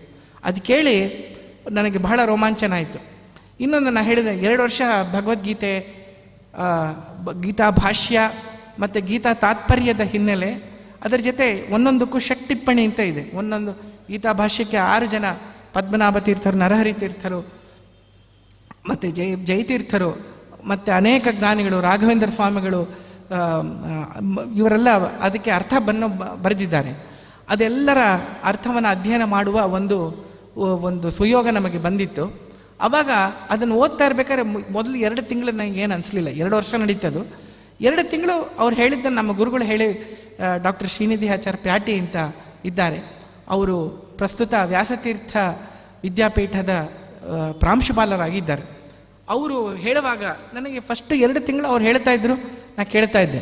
ಅದಾದಮೇಲೆ ಏನಾಯಿತು ಅಂದರೆ, ಒಂದೊಂದಾಗಿ ನನಗೆ ನಮ್ಮ ಕಂಪನಿ ಒಳಗೆ, ನಮ್ಮ ಗೌರ್ಮೆಂಟ್ ಅವರು ಆಚಾರ್ಯರು ತಿಳಿಸ್ದಂಗೆ, ಪ್ರೈಮ್ ಮಿನಿಸ್ಟರ್ ಆಫೀಸ್ನಲ್ಲಿ ನಾನು ಕೆಲಸ ಮಾಡುವಾಗ ಅನೇಕ ವಿಚಾರಗಳಲ್ಲಿ ನಡೀತಾ ಇರೋ ಒಂದು ಕ್ರಮ ಏನಿದೆ, ಅದನ್ನು ನೋಡಿ ನನಗೆ ಭಗವದ್ಗೀತೆ ಜೊತೆ ಅಟ್ಯಾಚ್ಮೆಂಟ್ ಜಾಸ್ತಿ ಬರ್ತಾ ಹೋಯಿತು. ಅಯ್ಯೋ, ಅಲ್ಲಿ ನೋಡಿದ್ದನ್ನು ಇಲ್ಲಿ ಸಿಕ್ತಲ್ಲ, ಭಗವದ್ಗೀತೆಯಲ್ಲಿ ಅವಾಗಲೇ ಹೇಳಿದ್ರಲ್ಲ, ಅದು ಇಲ್ಲಿ ಹೊಸದಾಗಿ ಏನೋ ಇವರೆಲ್ಲ ಹೇಳ್ತಾ ಇದ್ದಾರೆ ಎಂಬುದಾಗಿ ನಮ್ಗೆ ಗೊತ್ತಾಯಿತು. That means anybody who has any problem, Gita has a solution for that. ನಾವು ಮಹಾಭಾರತಕ್ಕೆ ಮಿನಿಮಮ್ 10 ಅರ್ಥ ಇದೆ ಒಂದೊಂದು ಶ್ಲೋಕಕ್ಕೆ ಅಂತ ಕೇಳಿದ್ವಲ್ಲ, ಇದರೊಂದು ಟ್ವಿಸ್ಟ್ ಇದೆ. ಮಧ್ವಾಚಾರ್ಯರು ಸ್ಕಂದ ಪುರಾಣನ ಕೋಟ್ ಮಾಡುವಾಗ ವಿಷ್ಣು ಸಹಸ್ರನಾಮಕ್ಕೆ ಒಂದೊಂದು ಶಬ್ದಕ್ಕೆ ಒಂದೊಂದು ಭಗವಂತನ ನಾಮಗಳಿಗೆ 1000 ಅರ್ಥ ಇದೆ ಅಂತ ಹೇಳಿದರು. 100 ಅರ್ಥ ಇದೆ ಅಂತ ಹೇಳಿದರು. 100 ಅರ್ಥ ಅಂತ ಹೇಳಿ ಮತ್ತು ಭಗವದ್ಗೀತೆ ಮತ್ತು ವಿಷ್ಣು ಸಹಸ್ರನಾಮಕ್ಕೆ ಈಕ್ವಲ್ ಸ್ಟೇಟಸ್ ಕೊಟ್ಟರು. ಹೇಗೆ ಅಂದರೆ ಅದನ್ನು ಜ್ಞೇಯಂ ಪಾಠ್ಯಂತೆ ತದ್ವಯಂ ಅಂತ ಹೇಳಿದರು. ಪ್ರತಿನಿತ್ಯ ಪಾಠ ಮತ್ತು ಇದು ಏನು ಇನ್ನೊಬ್ಬರಿಗೆ ಪಾಠ ಹೇಳೋದು, ಇನ್ನೊಬ್ರು ನಾವು ತಿಳ್ಕೊಳ್ಳೋದು, ಅದು ಪಾರಾಯಣ ಮಾಡೋದು, ಇದನ್ನು ಪ್ರತಿನಿತ್ಯ ಮಾಡಬೇಕು ಅಂತ ಎರಡನ್ನೇ ಹೇಳಿರೋದು. ವಿಷ್ಣು ಸಹಸ್ರನಾಮ, ಭಗವದ್ಗೀತೆ ಇದನ್ನು ಹೇಳಲೇಬೇಕು, ಕಡ್ಡಾಯ ಮಾಡಿದ್ದಾರೆ, ಕಂಪಲ್ಸರಿ. ಯಾಕೆ ಅಂದರೆ it has got a very big meaning. ಭಗವದ್ಗೀತೆ ಸ್ವಲ್ಪ ನಾವು ತಿಳಿದರೂ ಕೂಡ ಅದರಿಂದ ನಮಗೆ ಬೇರೆ ಬೇರೆ ಒಂದು ಅರ್ಥ ಸಿಗ್ತಾ ಹೋಗುತ್ತೆ ಅಂತ. ಇದನ್ನು ಇಟ್ಕೊಂಡು ಭಗವದ್ಗೀತೆಯ ಒಂದೊಂದು ಶ್ಲೋಕಗಳನ್ನು, ಎಲ್ಲ ಶ್ಲೋಕಗಳಾಗೋದಿಲ್ಲ, ಆದರೆ ಕೆಲವು ಶ್ಲೋಕಗಳನ್ನು ನೋಡಿ ಇವತ್ತು ಅದಕ್ಕೊಂದು ನಾಂದಿ ಥರ ಹಾಡಿ ನಾಳೆ ನಾಳಿದ್ದು ಕರ್ಮಯೋಗದ ಬಗ್ಗೆ ವಿಶೇಷವಾಗಿ ತಿಳ್ಕೊಳ್ಳೋಣ ಅಂಥೇಳಿ ಇನ್ನು ಕಳೆದ ಇನ್ನೊಂದು 20 ನಿಮಿಷದಲ್ಲಿ ಎಷ್ಟಾಗುತ್ತೋ ಅಷ್ಟು ನಾವು ಮಾಡೋಣ. ಮೊದಲು ಈ ಭಗವದ್ಗೀತೆ ಪ್ರಾರಂಭ ಆಗೋದು ಧರ್ಮಕ್ಷೇತ್ರೇ ಕುರುಕ್ಷೇತ್ರೇ ಅಂತ. ನಾನು ಇದನ್ನು ನೋಡ್ತಾ ಇರಬೇಕಾದ್ರೆ ನನಗೊಂದು ಅನಿಸ್ತು. ಏನು ಅಂದರೆ, ಈಗ ಮೊದಲೇನು ಅಂದರೆ ಕ್ರಿಕೆಟ್ ಮ್ಯಾಚ್ ಇತ್ತು. ಕ್ರಿಕೆಟ್ ಮ್ಯಾಚ್ ಹಿಂದಿನ ಕಾಲದಲ್ಲಿ 9 ದಿನ ಕ್ರಿಕೆಟ್ ಮ್ಯಾಚ್ ಆಡ್ತಾಯಿದ್ರಂತೆ. 9 ದಿನ. ಆ 9 ದಿನ ಎಲ್ಲ ಜಾಸ್ತಿ ಆಯಿತು ಅಂತ ಹೇಳಿ 9ರಿಂದ 7 ದಿನ ಮಾಡಿದ್ರು. 7 ದಿನದಿಂದ ಕೊನೆಗೆ 5 ಆಯಿತು. 5 ಡೇ ಟೆಸ್ಟ್ ಅಂತ, ಅದೇ ತುಂಬ ದಿನ ನಡೀತು.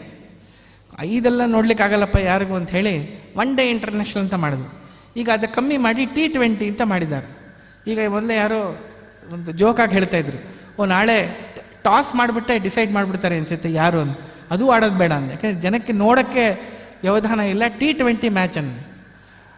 ನಾವೆಲ್ಲ ಕೇಳಿದ್ದೇನು, ಮಹಾಭಾರತ 18 ದಿವಸಗಳ ಯುದ್ಧ ಅಂತ ನಮಗೆಲ್ರಿಗೂ ಗೊತ್ತು. ಆದರೆ ನನ್ನ ಪ್ರಕಾರ ಮಹಾಭಾರತ 2 ಕ್ಷಣದ ಯುದ್ಧ. ಇದಕ್ಕೆ ಬೇರೆ ಥರ ಧರ್ಮಕ್ಷೇತ್ರೇ ಕುರುಕ್ಷೇತ್ರೇ ಅಂತ ನೋಡಿದಾಗ ಈ ಧರ್ಮಕ್ಷೇತ್ರವಾದ ಕುರುಕ್ಷೇತ್ರ ಅಂತ ಹೇಳಿದ್ದು. ಅಂದರೆ ಈ ಕುರುಕ್ಷೇತ್ರ ಎಲ್ಲಿ ಯುದ್ಧ ಆಗ್ತಾ ಇದೆಯೋ ಅದು ಧರ್ಮಕ್ಷೇತ್ರ ಅಂತ ಹೇಳ್ತಾ ಇದ್ದೀನಿ. ಅಲ್ಲಿ ಯುದ್ಧ ಆಗ್ತಾ ಇದ್ದರೆ ಯಾರು ಗೆಲ್ಲೋದು? ಧರ್ಮ ಗೆಲ್ಲೋದು. Yudhishthira will win that war, dharma will win that war. Krishna ವೇದವ್ಯಾಸರು ಅವಾಗಲೇ ಡಿಕ್ಲೇರ್ ಮಾಡಿಬಿಟ್ರೆ ರಿಸಲ್ಟ್. ಇವಾಗ ನಮಗೆಲ್ಲ ಗೊತ್ತು, ಕ್ರಿಕೆಟಲ್ಲಿ ಟರ್ನಿಂಗ್ ಟ್ರ್ಯಾಕ್ ಅಂತಿರುತ್ತೆ, ಸ್ಪಿನ್ನಿಂಗ್ ಟ್ರ್ಯಾಕ್ ಅಂತಿರುತ್ತೆ. ಅಲ್ಲಿ ಸ್ಪಿನ್ನರ್ಸಿಗೆ ಜಾಸ್ತಿ ಒಳ್ಳೆ ಒಂದು ಅವಕಾಶ. ಸ್ಪಿನ್ನರ್ಸ್ ಟ್ರ್ಯಾಕಲ್ಲಿ ಏನಾಗುತ್ತೆ, ಬಾಲು ಟರ್ನ್ ಆಗುತ್ತೆ. ಸೊ ಅಲ್ಲೇನು ಅಂದರೆ ಧರ್ಮಕ್ಷೇತ್ರವಾದ ಕುರುಕ್ಷೇತ್ರದಲ್ಲಿ ಯಾವುದೇ ಯುದ್ಧ ಆದರೂ ಅದರಲ್ಲಿ ಏನು ಗೆಲ್ಲುತ್ತೆ? ಧರ್ಮನೇ ಗೆಲ್ಲುತ್ತೆ. ಸೊ ಧರ್ಮಕ್ಷೇತ್ರದಲ್ಲಿ ಧರ್ಮ ಗೆಲ್ಲುತ್ತೆ. ಇದು ಧರ್ಮರಾಜ ಮತ್ತು ಯುಧಿಷ್ಠಿರನ ನಡುವೆ ರಾಜ್ಯಕ್ಕಾಗಿ ಅದು ನಡೀತಾ ಇರೋ ಯುದ್ಧ, ಇದರಲ್ಲಿ ಗೆಲ್ಲೋದು ಯಾರು? ಇದರಲ್ಲಿ ಧರ್ಮರಾಜನೇ ಗೆಲ್ತಾನೆ ಅಂತ ಸ್ಪಷ್ಟ ಗೊತ್ತಾಗ್ಬಿಡುತ್ತೆ ಸ್ವಲ್ಪ ಕೂಲಂಕುಷವಾಗಿ ನಾವು ನೋಡಿದಾಗ. ಅದಕ್ಕೆ ಕೆರಿಯರ್ ಮ್ಯಾನೇಜ್ಮೆಂಟ್ನಲ್ಲಿ 2ನೇ ಸೂತ್ರ ಏನು ಅಂದರೆ ಚೂಸ್ ಯುವರ್ ಬ್ಯಾಟಲ್ ಕೇರ್ಫುಲಿ. ನಾವು ಎಲ್ಲಿ ಕಂಪೀಟ್ ಮಾಡಿದ್ರೆ ನಾವು ಗೆಲ್ತೀವಿ, ನಮಗಿದ್ರಲ್ಲಿ ಸಕ್ಸಸ್ ಸಿಗುತ್ತೆ ಅಂತ ಯೋಚನೆ ಮಾಡಿ ನಾವು ಅಲ್ಲಿ ಆ ಬ್ಯಾಟಲನ್ನು ನಾವು ಫೈಟ್ ಮಾಡಬೇಕು. I have already quoted, there are many people who choose wrong careers. It is because of some compulsion they choose. But what the mistake they make is that for the first 6 months, everything looks fine. But a career will last for 30 years, 40 years, 50 years, 60 years. You look at a lawyer, look at a doctor, they don't retire. They are always there. Doctor, even at 85, he continues to consult people. So it's a long career. So in your long career, you should not go by what is going to happen in a short time. Something may be right. ಇವಾಗ ನಮ್ಮ friend, ನಮ್ಮ ಯುವಕರಿಗೆ ವಿಶೇಷವಾಗಿ when they choose a career, what do they say? ನಮ್ಮ ಕ್ಲಾಸಲ್ಲಿ ಎಲ್ಲರೂ ತಗೋತಾ ಇದ್ದಾರಪ್ಪ, ಎಲ್ಲರೂ ಆ ಕಾಲೇಜ್ ಸೇರ್ಕೋತಾ ಇದ್ದಾರೆ, ಎಲ್ಲರೂ ಇದು ಮಾಡ್ತಾ ಇದ್ದಾರೆ. But everybody may be doing so many things, but does it suit you? Is this what you want to do for 60 years of your life? If you don't want to do it, don't choose that career. That is a wrong thing. If Duryodhana had thought, ಈ ಕುರುಕ್ಷೇತ್ರದಲ್ಲಿ if I fight a war, will I win? The answer is no, he would not have won. The answer is written very clearly because of this war which has happened in Virata Parva. If Arjuna alone can defeat all of us, the whole Pandava army, they can definitely defeat us. So this is the second thing. Now, ಅವನ ಮನಸ್ಸಲ್ಲಿ ಧೈರ್ಯ ಇರ್ಬೋದೇನೋ ಸ್ವಲ್ಪ. ಅದು ನಮ್ಗೆ ಹೆಂಗೆ ಗೊತ್ತಾಯಿತು ಅಂತ ಹೇಳಿದ್ರೆ ಭಗವದ್ಗೀತೆಯಲ್ಲಿ ಮತ್ತೆ ಇದೆ. ಕೌರವರು ಇದ್ದಿದ್ದು 11 ಅಕ್ಷೋಹಿಣಿ ಸೈನ್ಯ, ಪಾಂಡವರಿದ್ದಿದ್ದು 7 ಅಕ್ಷೋಹಿಣಿ ಸೈನ್ಯ. ಯಾರ್ದು ಜಾಸ್ತಿ? ಕೌರವರದು. ಆದರೂ ಕೂಡ ಅವನೇನು ಹೇಳ್ತಾನೆ? ಅಪರ್ಯಾಪ್ತಂ ತದಸ್ಮಾಕಂ ಬಲಂ ಭೀಷ್ಮಾಭಿರಕ್ಷಿತಂ. ಭೀಷ್ಮನಿಂದ ಯಾವುದು ರಕ್ಷಿತವಾದ ಯಾವುದು ಸೈನ್ಯ ಇದೆ, that somehow seems inadequate. There is something lacking ಅಂತ ಹೇಳ್ತಾ ಇದ್ದ ನಾನು. ಆ್ಯಕ್ಚುಲಿ ಅವನು ಇನ್ನೊಂದು ಸತಿ ರಿವರ್ಸ್ ಹೇಳಬೇಕು. 2ನೇ ಲೈನು ಇದು ದುರ್ಯೋಧನ ಮಾಡಿದ ವಾಯುಸ್ತುತಿ. ಭೀಮನಿಂದ ರಕ್ಷಿತವಾದ ಪಾಂಡವರ ಸೈನ್ಯ ಏನಿದೆ ಅದು ಒಳ್ಳೆ ಬಲಿಷ್ಠವಾಗಿದೆಯಲ್ಲ ಅಂತ ಯೋಚನೆ ಮಾಡಿದ. ನೋಡಿ, ಅವನಿಗೆ ಆಗಲೇ ಯುದ್ಧ ಪ್ರಾರಂಭ ಆಗಿಲ್ಲ, ಆಗಲೇ ಅವನ ಮನಸ್ಸಲ್ಲಿ ಸಂಶಯ ಬಂತು. ಇನ್ನೊಂದು ತಪ್ಪು, ಇಷ್ಟು ಜನನ ಯುದ್ಧದ ಒಳಗೆ ಹಾಕುವಕ್ಕೆ ಮುಂಚೆ ಅವನು ಇದನ್ನು ಯೋಚನೆ ಮಾಡಬೇಕಾಗಿತ್ತು. ಅದಕ್ಕೆ ಮುಂಚೆ ಏನು ಮಾಡ್ತಾನೆ? ನಮ್ಮ ಕಡೆ ಎಷ್ಟು ಜನ ಇದ್ದಾರೆ, ಅವ್ರ ಕಡೆ ಎಷ್ಟು ಜನ ಇದ್ದಾರೆ, ಎಲ್ಲರನ್ನೂ ಎಣಿಸ್ತಿದ್ದಾನೆ. ಕರ್ಣನ ಎಣಿಸಿದ್ದಾನೆ, ಒಬ್ಬನ ಮಾತ್ರ ಎಣಿಸಿಲ್ಲ. ಯಾರವನು? ಪಾಂಡವರ ಕಡೆ ಯಾರಿದ್ದಾರೆ ಅಂತ ಎಲ್ಲ ಲಿಸ್ಟ್ ಮಾಡಿದ, ಕೌರವರ ಕಡೆ ಮಾಡಿದ ಲಿಸ್ಟ್ ಮಾಡಿದ, ಎಲ್ಲರನ್ನೂ ಮಾಡಿದ್ದಾನೆ. ಪಾಂಡವರ ಕಡೆ ಒಬ್ಬರ 1 ಪರ್ಸನ್ ಹಿ ಹ್ಯಾಸ್ ಆಮಿಟೆಡ್. ಯಾರು? ಕೃಷ್ಣ. What a blunder. ಅವನ ಮನಸ್ಸಲ್ಲಿ ಈಗ ಯಾರೋ ಹೇಳ್ಬೋದು, ಅಲ್ಲ ಕೃಷ್ಣ ಅಲ್ಲಿ ಯುದ್ಧ ಆಡಲಿಲ್ಲ ಅಂತ ಹೇಳಿಲ್ವಲ್ರಿ, ಅವಾಗ ಯುದ್ಧ ಆಡಲಿಲ್ವಲ್ಲ ಅಂದರೆ ಕರ್ಣನೂ ಯುದ್ಧ ಆಡ್ತಿಲ್ಲ. ಆಗ Karna is not a part of Kaurava army at that time. Bhishma ಪರ್ವದಲ್ಲಿ ನೀವು ಯುದ್ಧ ಆಡಬಾರ್ದು ಅಂತ ಭೀಷ್ಮಾಚಾರ್ಯ ಹೇಳಿದ್ದಾಗ ಅವನಿಗೆ ಗುರುಶಾಪ ಬಂದಿತ್ತು. ಗುರುಶಾಪ ಇರೋನ್ನ ನಾವು ಮಹಾಯೋಧರಾಗಿ ಕೀ ಪೊಸಿಷನ್ಲಿಟ್ಟರೆ problem. It is like having a fighter aircraft which a faulty engine. It may be good, but it's got a faulty engine, it will fail any time. So ಅಂಥವ್ರನ್ನ ಕೀ ಪಾರ್ಟಲ್ಲಿ ಇಡೋಕ್ಕಾಗಲ್ಲ ಅಲ್ವಾ? ಒಂದು ಕೀ ಪೊಸಿಷನಲ್ಲಿ ಒಂದು police commissioner ಮಾಡುವಾಗ ಅವ್ರನ್ನ medical checkup ಮಾಡಿ ಅಂತ ಹೇಳ್ತಾರೆ. ಯಾಕಂದರೆ ಅವ್ರಿಗೆ ಕಳ್ಳರು ನೋಡಿದ ತಕ್ಷಣ ಅವ್ರಿಗೆ ಹಾರ್ಟ್ ಅಟ್ಯಾಕ್ ಆಗೋದ್ರೆ he should be healthy. So ಕರ್ಣನಿಗೆ ಆ ಸಂಶಯ, ಆ ಪ್ರಾಬ್ಲಮ್ ಇತ್ತು. ಅದಕ್ಕೆ ಅವನ್ನ ಕೀ ಪೊಸಿಷನ್ ಮಹಾಯೋಧರಲ್ಲಿ ಸೇರಿಸಲಿಲ್ಲ. ಸೊ ಕರ್ಣನೂ ಇಲ್ಲ. ಕರ್ಣ ಕೌಂಟ್ ಮಾಡ್ತಾ ಇದ್ದಾನೆ. ಒಳಗಡೆ ಪಾಂಡವ್ರನ್ನ ನೋಡಿದಾಗ ಅವ್ನು ಏನು ಕಂಡಿದ್ದದು? ಅವನು ಕಂಡಿದ್ದು ಅರ್ಜುನನ ರಥ. ಅದ್ರ ಮುಂದೆ ಕೂತ್ಕೊಂಡ್ರೆ ಭಗವಂತ ಅವನ ಕಾಣಿಸ್ಲಿಲ್ಲ. This is our problem. We are able to see the whole world. We are not able to see the god who is the reason because of this which this world has come. So it is a blunder of the highest order when he cannot see Krishna. When he can't see Krishna, he can't see dharma. It is very clear. He has ignored him. ಇವನೇನು ಯುದ್ಧ ಮಾಡೋದಿಲ್ಲ ಅಂತ ತಾವು ಮನಸ್ಸಲ್ಲಿ ಅವನು ಏನು ಇತ್ತು ಗೊತ್ತಿಲ್ಲ. ಕಲಿ ಆವೇಶ ಅಂತ ನಾವು ಬೇರೆಯವ್ರಿಗೆ ಹೇಳ್ತೀವಿ, ಇದರಲ್ಲಿ ಅವನು ಸಾಕ್ಷಾತ್ Kali. So for him to not know Krishna is not surprising to us. So ಆ ಏನು ಅಂತ ಹೇಳಿದ್ರೆ ಅವನು ಪರ್ಯಾಪ್ತ ಅಂತ ಅವನೇ ಮುಖಂಡ. ಅವನೇ ಹೇಳ್ತಾ ಇದ್ದಾನೆ that we are not able to fight this war, we will lose ಅಂತ ಅವನಾಗಲೇ ಡಿಕ್ಲೇರ್ ಮಾಡ್ಕೊಂಬಿಟ್ಟಿದ್ದಾನೆ. ಬರೀ ಧರ್ಮಕ್ಷೇತ್ರ ಕುರುಕ್ಷೇತ್ರ ಅಲ್ಲ, ಅವನೂ ಡಿಕ್ಲೇರ್ ಮಾಡ್ಕೊಂಬಿಟ್ಟಿದ್ದಾನೆ. ಯಾವಾಗ್ಲೂ ಒಂದು ಯುದ್ಧ ಆಗಿರ್ಬೋದು, ಒಂದು ಕೆಲಸ ಇರ್ಬೋದು, ಒಂದು ಇಂಟರ್ವ್ಯೂಗೆ ಹೋಗಬೇಕಾಗಿರ್ಬೋದು, ಒಂದು ಎಕ್ಸಾಮ್ ಹೋಗಬೇಕಾಗಿರ್ಬೋದು, ಒಂದು ಕೆಲಸಕ್ಕೆ ಹೋಗಿರ್ಬೋದು, ಏನೇ ಇರಿದ್ರೂ ಧೈರ್ಯವಾಗಿ ಇದನ್ನು ನಾವು ಸಾಧನೆ ಮಾಡ್ತೇನೆ ಅಂತ ಹೋದರೆ ಅಲ್ಲಿ ಖಂಡಿತ ಯಶಸ್ಸು ಸಿಗುತ್ತೆ. ಅದು ಯಾವಾಗತ್ತೆ? ನಮ್ಮ ಕಡೆ ಸ್ಟ್ರೆಂತ್ ಇದ್ದರೆ. ಯಾರು ವಿದ್ಯಾರ್ಥಿ ಚೆನ್ನಾಗಿ ಓದಿರ್ತಾನೆ ಇಡೀ ವರ್ಷ, ಅವನಿಗೆ ಸಂಶಯ ಬರೋದಿಲ್ಲ. ಅವನಿಗೆ ಸ್ವಲ್ಪ ಅಲ್ಲಿ ಅಷ್ಟರ ಮಟ್ಟಿಗೆ ಸ್ವಲ್ಪ ಮನಸ್ಸಲ್ಲಿ ಸ್ವಲ್ಪ ಅಧೈರ್ಯ ಬರಬಹುದು ಆವಾಗವಾಗ. ಆದರೆ ಇಲ್ಲ, ಹೇಗೋ ಮಾಡ್ತೀನಿ ಅಂತ ಒಂದು ಛಲ ಅವನಿಗಿರುತ್ತೆ. ಅವನು ಹೋಗಿ ಸರಿಯಾಗಿ ಮಾಡ್ತಾನೆ. ಯಾರು ಇಡೀ ವರ್ಷ ಓದಿಲ್ಲ, ಅವನು ಆ ಸಮಯದಲ್ಲಿ ಅವನಿಗೆ ಆ ಧೈರ್ಯ ಬರಲಿಕ್ಕೆ ಸಾಧ್ಯ ಇಲ್ಲ. ಅದಕ್ಕೆ ಇದು very important in our career. Important meetings attend ಮಾಡುವಾಗ, ಇಂಪಾರ್ಟೆಂಟ್ ಆ್ಯಕ್ಟಿವಿಟಿ ಮಾಡುವಾಗ, ಒಳ್ಳೊಳ್ಳೆ ಪ್ರಾಜೆಕ್ಟ್ಸ್ ಮಾಡುವಾಗ ನಮ್ಮ ಮನಸ್ಸಲ್ಲಿ ಏನೇ ಸಂಶಯ ಇದ್ರೂ ಅದನ್ನು ತೆಗೆದುಹಾಕಬೇಕು. ಅದು ಆಗಲಿ, ಸ್ವಲ್ಪ ದಿನ ತಗೊಳ್ಳಿ, ಆ ಧೈರ್ಯ ಇಮಿಡಿಯೇಟಾಗಿ ಬರದೇ ಇರ್ಬೋದು ನಮಗೆ. ಆ ಫುಲ್ ಜ್ಞಾನ ಬರೋವರೆಗೂ ಆ ಧೈರ್ಯ ಬರೋದಿಲ್ಲ. ನೋಡಿ, this is where the difference between Duryodhana and Krishna, Arjuna. Both got doubts, both became anxious, both became fearful.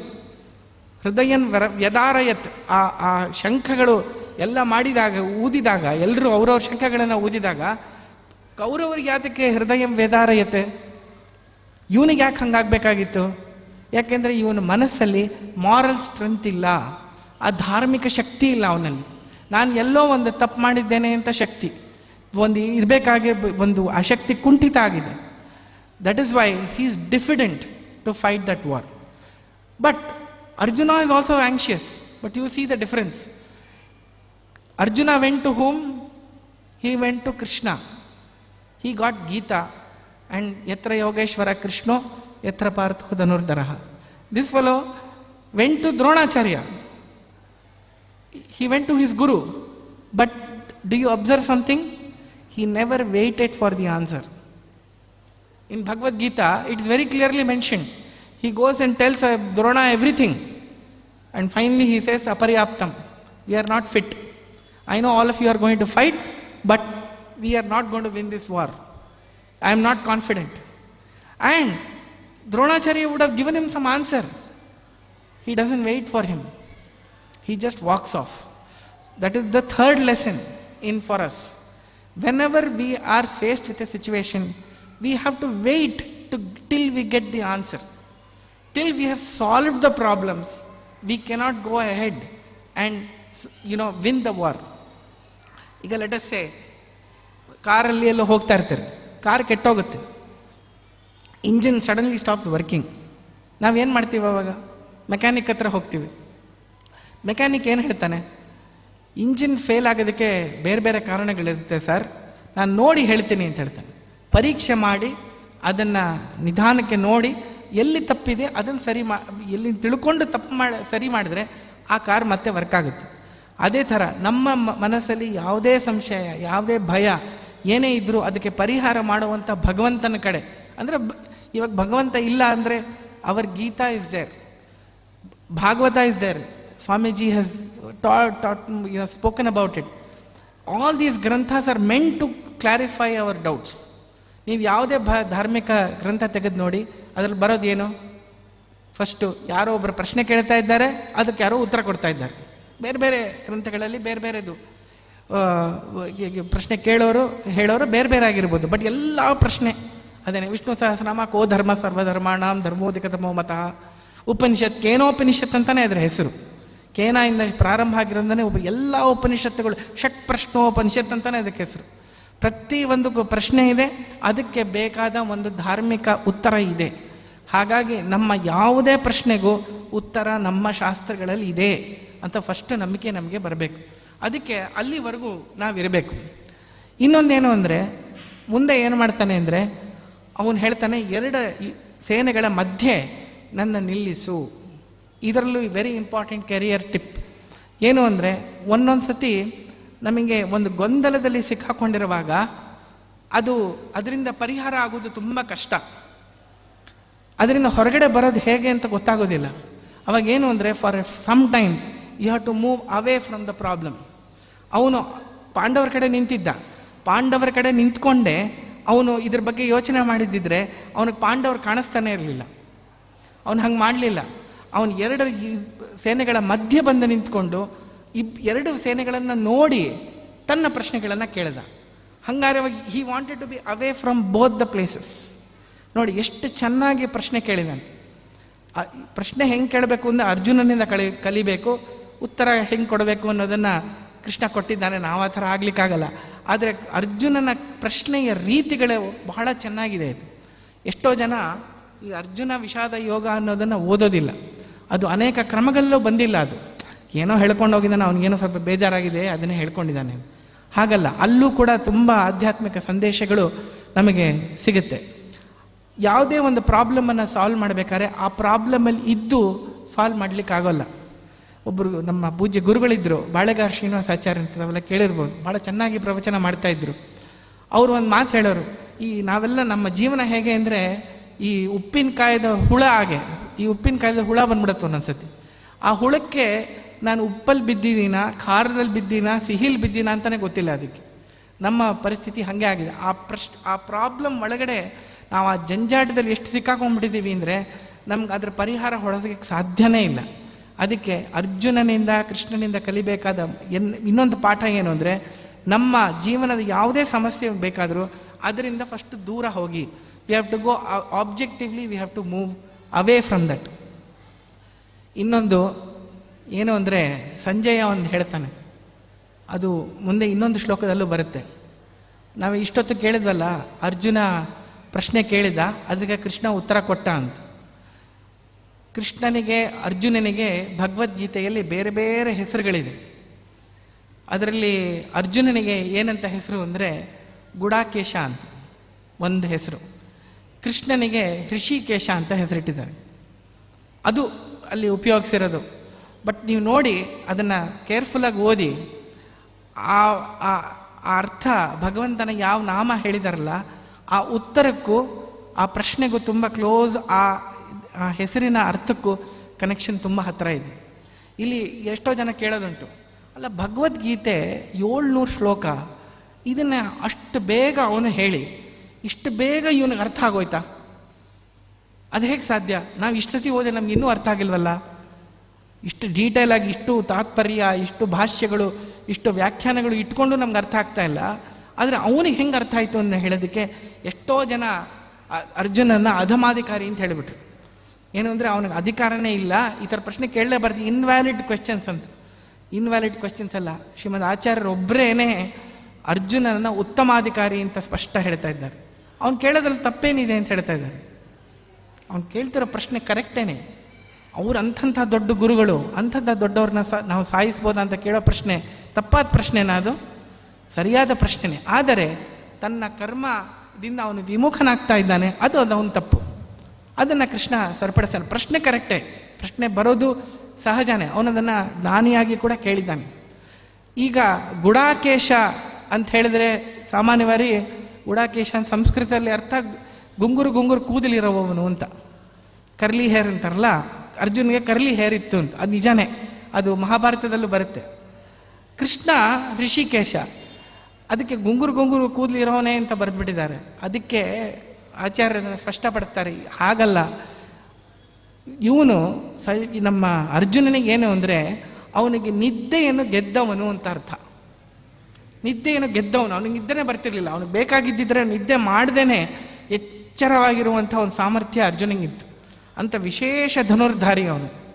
ಅಂದರೆ ಹೀ ಈಸ್ 100% ಅಲರ್ಟ್. ನಮ್ಗೆ ಯಾವಾಗ ನಿದ್ದೆ ಬರಲ್ಲ ಹೇಳಿ?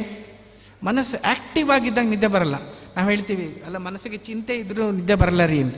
ಅದು ನಿಜಾನೇ. ಆದರೆ ಮನಸ್ಸಿಗೆ ತುಂಬ ಖುಷಿಯಾದಾಗೂ ನಿದ್ದೆ ಬರಲ್ಲ. ರಿಸಲ್ಟ್ ಬಂದುಬಿಟ್ಟಿರುತ್ತೆ, ಕ್ಲಾಸಿಗೆ ಫಸ್ಟ್ ರ್ಯಾಂಕ್, ಫೇಲ್ ಆಗೋದವನು ಫಸ್ಟ್ ರ್ಯಾಂಕ್ ಬಂದುಬಿಡ್ತಾನೆ. ಅವ್ನು ರಾತ್ರಿ ಎಲ್ಲ 3 ದಿನ ಮಲಗಲ್ಲ.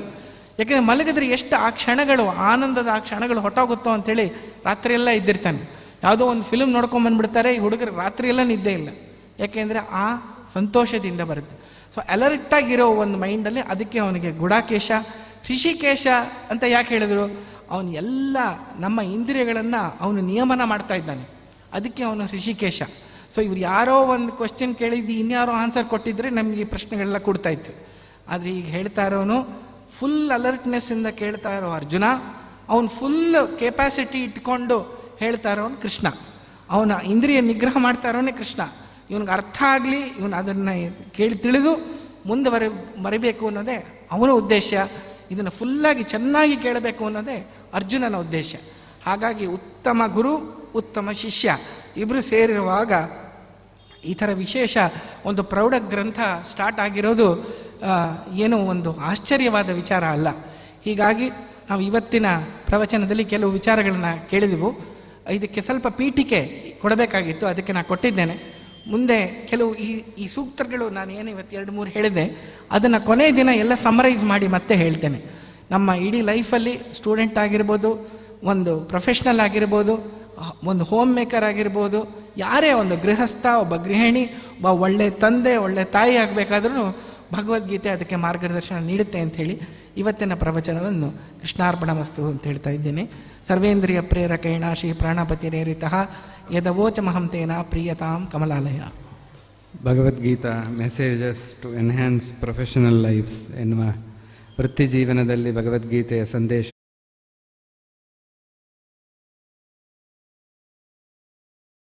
ಅನ್ನೋದನ್ನು ಚೆನ್ನಾಗಿ ವಿವರಿಸಿದಂತಹ ಶ್ರೀಯುತ ಸುಂದರ ಮಡಕ ಶಿರ ಅವರಿಗೆ ಶ್ರೀಕೃಷ್ಣ ಮಠದ ಪರವಾಗಿ, ಅದೇ ರೀತಿ ಎಲ್ಲ ಶ್ರೋತೃಗಳ ಪರವಾಗಿ ತುಂಬ ಹೃದಯದ ಧನ್ಯವಾದಗಳನ್ನು ಅರ್ಪಣೆ ಮಾಡ್ತಾ ಮತ್ತೆ ನಾಳೆ 5:15 ಸೇರೋಣ.